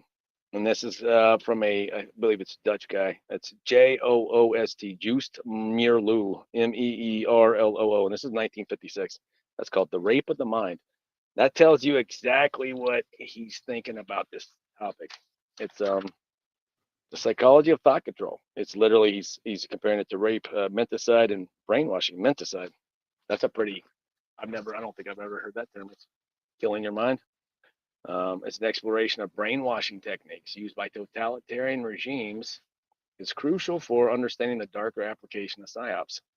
That probably was kind of in the realm of MK Ultra. He delves into how fear, indoctrination, and isolation. So this is grooming. This sounds like grooming games, right? He delves into how fear, indoctrination, and isolation with the incorporation of like severe physical trauma and the drugs, forced drugging. That's a whole messed up situation there. Isolation can break down individual resistance. So he's saying here that my contention was always from that man search for meaning, which is you can do all these terrible things to people, but on some level that it's still almost impossible to control a person because you can't really control it. You can't. This is kind of what I was getting at with the Aquino quote when he was talking about the MK Ultra. His point was, whether or not he was involved with what you said, his point was that at the end of the day, MK Ultra was a failure because you can't really force anybody. You can't really control people's mind in that way because at the end of the day, they have free will, whatever you want to call it. And at the end of the day, they're going to choose to do what they choose to do. And so his contention was, that it was silly waste of time. You can influence people to do what you want. But like I said earlier, that's like, that's sometimes it works, sometimes it doesn't, no matter what. When they get, kind of like what we're talking about, when they get to the biological Delgado stuff, then that egg is cooked. And it's like, there ain't much unless you can literally do the matrix thing, and that's just a whole bunch of speculation, but we'll get to that some other time. Yeah. So, I think a lot more people are waking up from, that splitting of their minds, than they ever planned on too. People are growing there's older, realizing. I'm never going to discount the ability of psychological influence and manipulation for sure. I do think there's a line there where it's like once you start crossing over into some of the things we're talking about, like that's kind of a no man. That's a point of no return, and that's that's almost biblical and we've heard about these things throughout history. So hey, that's kind of interesting. Let's go to number 10, Dark Persuasion, A History of Brainwashing from Pavlov to Social Media. So we've all heard of Pavlov. That's by Joel Dimsdale. It's 2021, so more recent. And he traces the history of brainwashing techniques. From there you go. That's a whole show right there. Brainwashing techniques from early experiments of Ivan Pavlov to the modern Pavlovian dogs, using the noise and the hunger. And I don't know if it's shock treatment. I think it was just noise. I can't remember exactly. Yeah, it's just the bell. Yep. And all that stuff, and like the salivation. The school bell. Right. Sorry, Leslie. Yeah. Yeah, exactly. Yeah. In combination with their hunger, though, and their desire to eat, right? Hearts and minds. So he traces the history. Okay. Guts. What's that? What's that? And guts, I guess. With that Absolutely. Hunger. Yeah. Yeah. Oh yeah, that's a deep guttural feeling for sure. His work is critical for understanding how psychological manipulation has evolved. And it's just a list of books I put together. I thought was what I thought was the sort of the best for people to kind of look into if they want to understand PSYOP propaganda. And some of them more, it's a spectrum. So his work is critical for this book was critical for understanding how psychological manipulation has evolved, particularly through digital platforms, which that's very important for us today. It's still important to understand the foundation of the grammar, the grammar, the trivium aspect of grammar. The Power Elite by C. Wright Mills, and this is 1956. Now I'm just going to point out, I'll make a point here. These books that were written, more than 50, 100 years ago, probably a good idea to read those because nothing's new under the sun, as the saying goes, right? And what you'll see, like I said before, it's like we're just talking about deception here. This ain't rocket science, And there's just a million different ways there's a million different degrees between that, but it's all deception, really. So this book is he examines how a small. It's kind of like the book you just brought up. The was it who's the English guy you brought up, Derek? Dr. Coleman, Club of Rome. Yeah, Coleman. Maybe So 300. Power Elite. It sounds like it's kind of it's sort of in that frame. He examines how a small group of elites control the major institution of power in the United States, including the military, corporate, and political spheres. We all know that.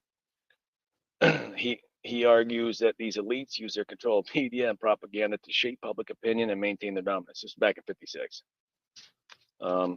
CIA and the Cult of Intelligence. This is Victor Marchetti, John Marks, 1974. So Marchetti and Marks exposed the covert operations of the CIA. This is probably a spicy one, including its use of psyops and propaganda to manipulate global political events. False flags, anyone? This book provides a detailed look at how intelligence agencies use psychological warfare to control narratives and public perception. See, like I was saying before, PSYOP and propaganda, PSYOP especially, there's different formats and there's different angles and there's different organizations, and depending upon how it's the organization and what they're actually trying to do, public, private sector. I mean, it's just a nonstop saturation of propaganda and influence and manipulation. The CIA and okay, we got that one. So number 13, Mind War, Michael Aquino, and this was 1980. And again, just need to emphasize, like when I listened to him talk about like his pedigree, like the things he was involved with. Again, he did PSYOP, just like we had the same MOS. So he was a 37 Foxtrot, I was a 37 Foxtrot, that's PSYOP specialist. The things that he talked about, I was able to vet everything he said about, like when he started talking about the military stuff, like I knew he was on point. But then he started talking about things and I'm like, oh, he was involved with some shit. So that's why I think it's really important to not underestimate Mind War, and it's free. It's free. I actually I shared that PDF on that Minds Under Influence group on Facebook. So he's a key figure in the development of psychological operations. So he's he kind of set the stage for it. He's like a founding father, if you will, within the U.S. military. And he outlines the concept of mind war, where psychological operations are used not to influence enemy forces, but to manipulate the perceptions. Oh, I'm sorry, not just to influence enemy forces, but to manipulate perceptions of civilian populations on a global scale. And he argues that modern warfare should prioritize psychological influence over physical destruction. That's kind of what I was getting at before, which that doesn't really align with what we were told about the guy. Not saying that you're not, Leslie, what you're saying. I'm not debating that. That might very well be true, but that was something that I seen pretty consistent in his interviews when I was trying to get at the interviews with just the PSYOP stuff. And so mind war is essential for understanding the evolution of psychological warfare in the digital age. He was talking about things way back, a while back, that are now like reality. So definitely worth looking into. Leslie, if you check out the on that Facebook group, it's one of the files I dropped in there. It's on archive too. Let's see. So that was number 13. I think that's all I got there. Yep. That's all the books I picked out. I think that are probably best for people to, or at least a good foundational study. And then how about some quotes, and then we'll wrap it up if that sounds good, because I think I'm about ready. Yep. Time to eat. Absolutely. All right. So top 10 quotes. So all the world's a stage, and all the men and women are merely players. That's Shakespeare. And that's basically, it's highlighting the idea that much of what we perceive as reality is performance. It's just pretty self-explanatory. I think everybody knows that one. Number 2, the conscious and intelligent manipulate. This is a big one. This is Bernays. The conscious and intelligent manipulation of the organized habits. The conscious and intelligent manipulation. So that's showing that there's people behind it. conscientiously and intelligently manipulating, very important, of the organized habits and opinions of the masses is an important element in democratic society. Democratic society. He's regarded as the father of public relations, captures the essence of, and we all kind of understand what democratic society, it's, you know, the machinations of that, right? Which is very important. When you listen to Bernays, you got to understand he's speaking from the perspective of he knows how things really work. I'm gonna wrap this up, Derek. My man Derek, it's probably what, 3 o'clock over there. Bernays he's got such a work ethic, man. Props to you, but constantly hustling. Bernays is coming from the perspective of he knows how things really work. He's presenting these, the way he writes, though, it's like he's presenting it in a palatable way. Very important figure. This quote underscores deliberate and strategic efforts to shape public opinion, revealing how democracy can be influenced through manipulation and mass perceptions. So democracy is all about deception, influence, mob rule. You know, it's oligarchical in nature and actuality. Whoever controls the media controls the mind. That's Jim Morrison. Now, that's attributed to him. I could see him saying that. And if he was involved with what we're talking about, strange scenes at Laurel Canyon, like his father was he was the admiral at the Gulf of Tonkin, which is what kicked off the Vietnam War, which is said to be a false flag. That's his father. That's Jim Morrison's father, and he was involved with that strange scenes at Laurel Canyon. I would recommend everybody check that out too. David McGowan wrote that. That's probably an archive too, and that talks about how most of the hippie, the influential artists and stuff, they were involved in an operation. In wartime, truth is so precious that she should always be attended to a bodyguard of lies. Winston Churchill, one of the most effective propagandists in history. So his insight into the use of deception during warfare perfectly encapsulates the role of Psyops propaganda. His insight into the use of deception, isn't that interesting? Number 5, none are more hopelessly, and these are just some random quotes I put together, by the way. These are just what I think are good ones that kind of encapsulate the whole thing we talked about. So none are more hopelessly enslaved than those who falsely believe they are free. That's Johann Wolfgang von Goethe. And he's talking about the invisible chains of psychological manipulation. And psyops of propaganda operate by creating illusions of freedom and choice while subtly guiding behavior and thought. Voting. Does anyone have faith in that process? I don't know. I don't think so. Seems like they do, but it's like they were kind of showing people that they shouldn't. All right. If you repeat a lie often enough, it becomes a truth. Joseph Goebbels. Number 7, it is easier to, this is the Mark Twain quote, Derek, that I was thinking of earlier. I couldn't quite recite. It is easier to fool people than to convince them that they have been fooled. Mark Twain. He was actually really good friends with Tesla, which I think people should look into. A lot of people think Tesla's a psyop, but I don't think so. There's some interesting stuff, back and forth communication between Mark Twain and Tesla. I would recommend people checking that out. Fascinating. So, let's see here. Dostoevsky, Fyodor Dostoevsky. I always have trouble with this. Dostoevsky, even though my name's kind of like in that, my family from that area, that region. The best way to keep a prisoner from escaping is to make sure he never knows he's in prison. There you go. In our age, it's number 9. In our age, there is no such thing as keeping out of politics. All issues are political issues, and politics itself is a mass of lies, evasions, folly, hatred, and schizophrenia. Real quick, we brought his book up before. Can you guess who that is? 1984. That's Mr. Orwell. And I think George Orwell that's his pen name. I think his mentor was Aldous Huxley.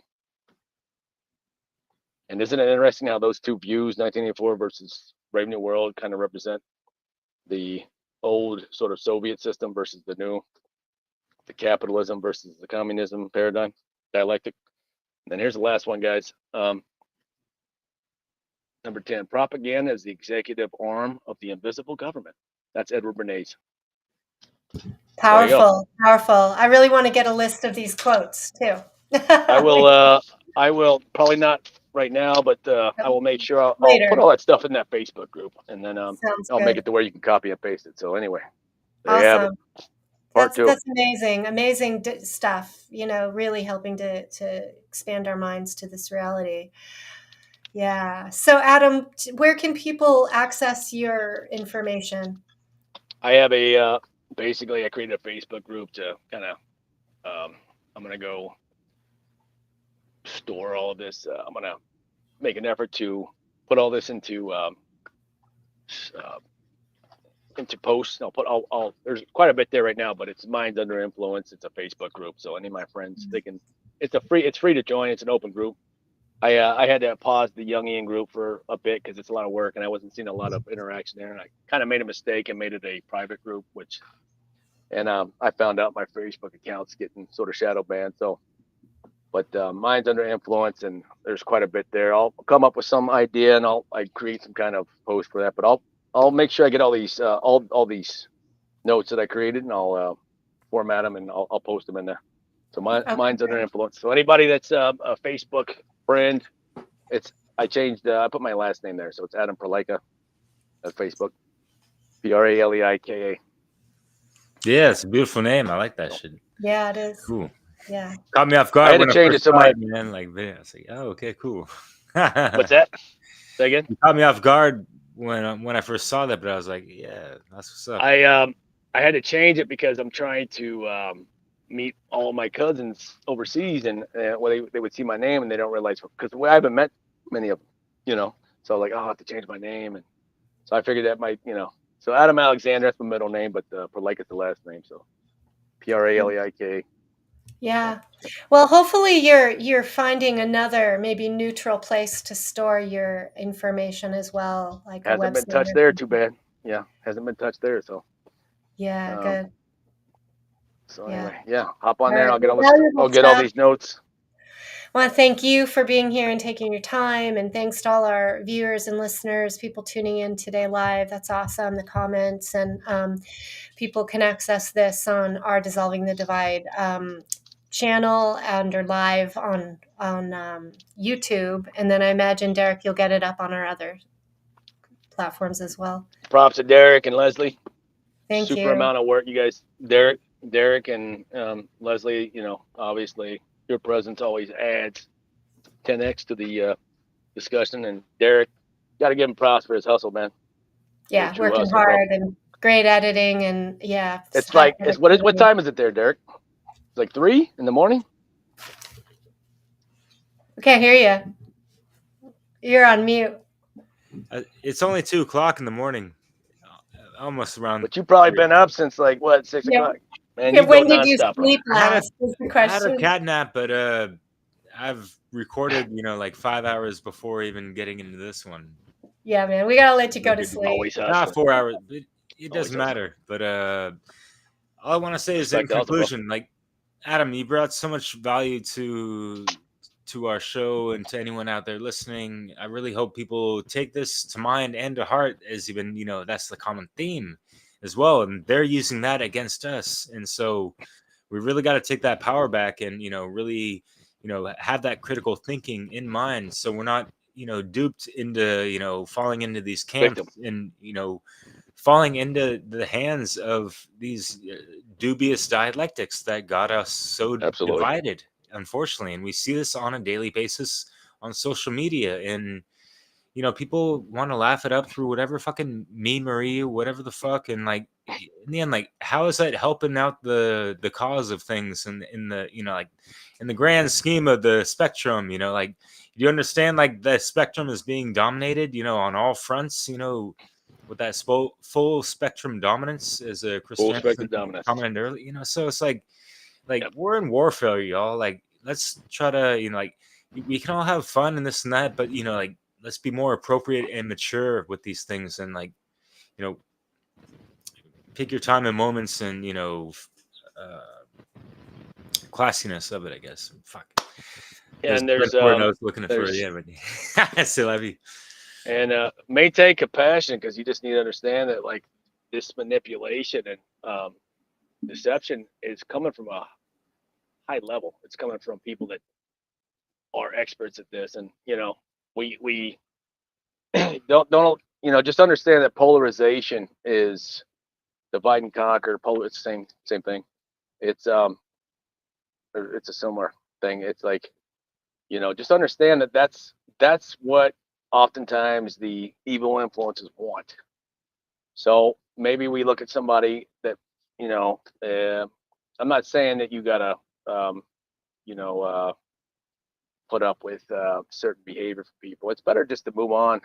But when you allow yourself to be fall into that trap of polarization, and you allow it to influence your actions, your heart, mind, and deeds, again going back to that, then you're just a product of the manipulation. So and just understand that people are even with some of these silly things that we see, it's like, look, they're being manipulated, and so we have to have compassion for those people, and it's not benefiting us when we're just looking down at them, being condescending, being derogatory, and and you can't lead a horse to water. You can lead a horse to water, but you can't make them drink. But at the same time, it's like that's not everybody's job either. It's like do what you can to. We all have especially us in this arena, this sort of area. Just do what you can to. And I'm a human. I've been victim, and I've just recently I'm starting to approach that where it's like I need to be very conscientious of the hearts, minds, and deeds I influence or take part in and influence. So that's very important. Great final words. So Indeed, I think yeah. we'll Thanks for putting this together, and thanks for having me. And I appreciate it. We'll circle back and do a couple more. Sounds good. Yeah. It'd be an honor, brother. You're a useful regular on our show, I think, because what the work you're doing is really epitomizes the divides. It creates the divides we're trying to dissolve. This is what Derek and I were discussing a couple 2 years ago. It's like if we can just give people, and I was inspired, don't get me wrong, I was inspired by the sort of Rich Grove and talking about the trivium and really understanding the grammar of and I just realized that, hey man, if these terms have meanings, we can convey these people can understand them. And it's like it's all just like understand. It's the best metaphor is fallacy. Like once you learn that list of fallacy, like there's and there's there's so many different ways to deceive people, but it's all deception. It's just degrees of deception. It's on a spectrum, but it's all the same thing. It's like it's really just deception. That's all we're talking about. Manipulate. So once you understand the nomenclature and the grammar, once you understand. So anyway. Yeah, when you see it, it has less power over you. So yeah, absolutely, because you it's like the monster in the closet. It's like no, that's right. It's not so scary when you can see through it. Yeah, for what it is. Absolutely. All right. Well, okay, guys. Thanks a lot. Appreciate it. Good night. Thank you. Bon appetit. Much love, yo. Respect. Bye. I know I gotta go eat too. I haven't eaten. Right on. Cheers. Yeah.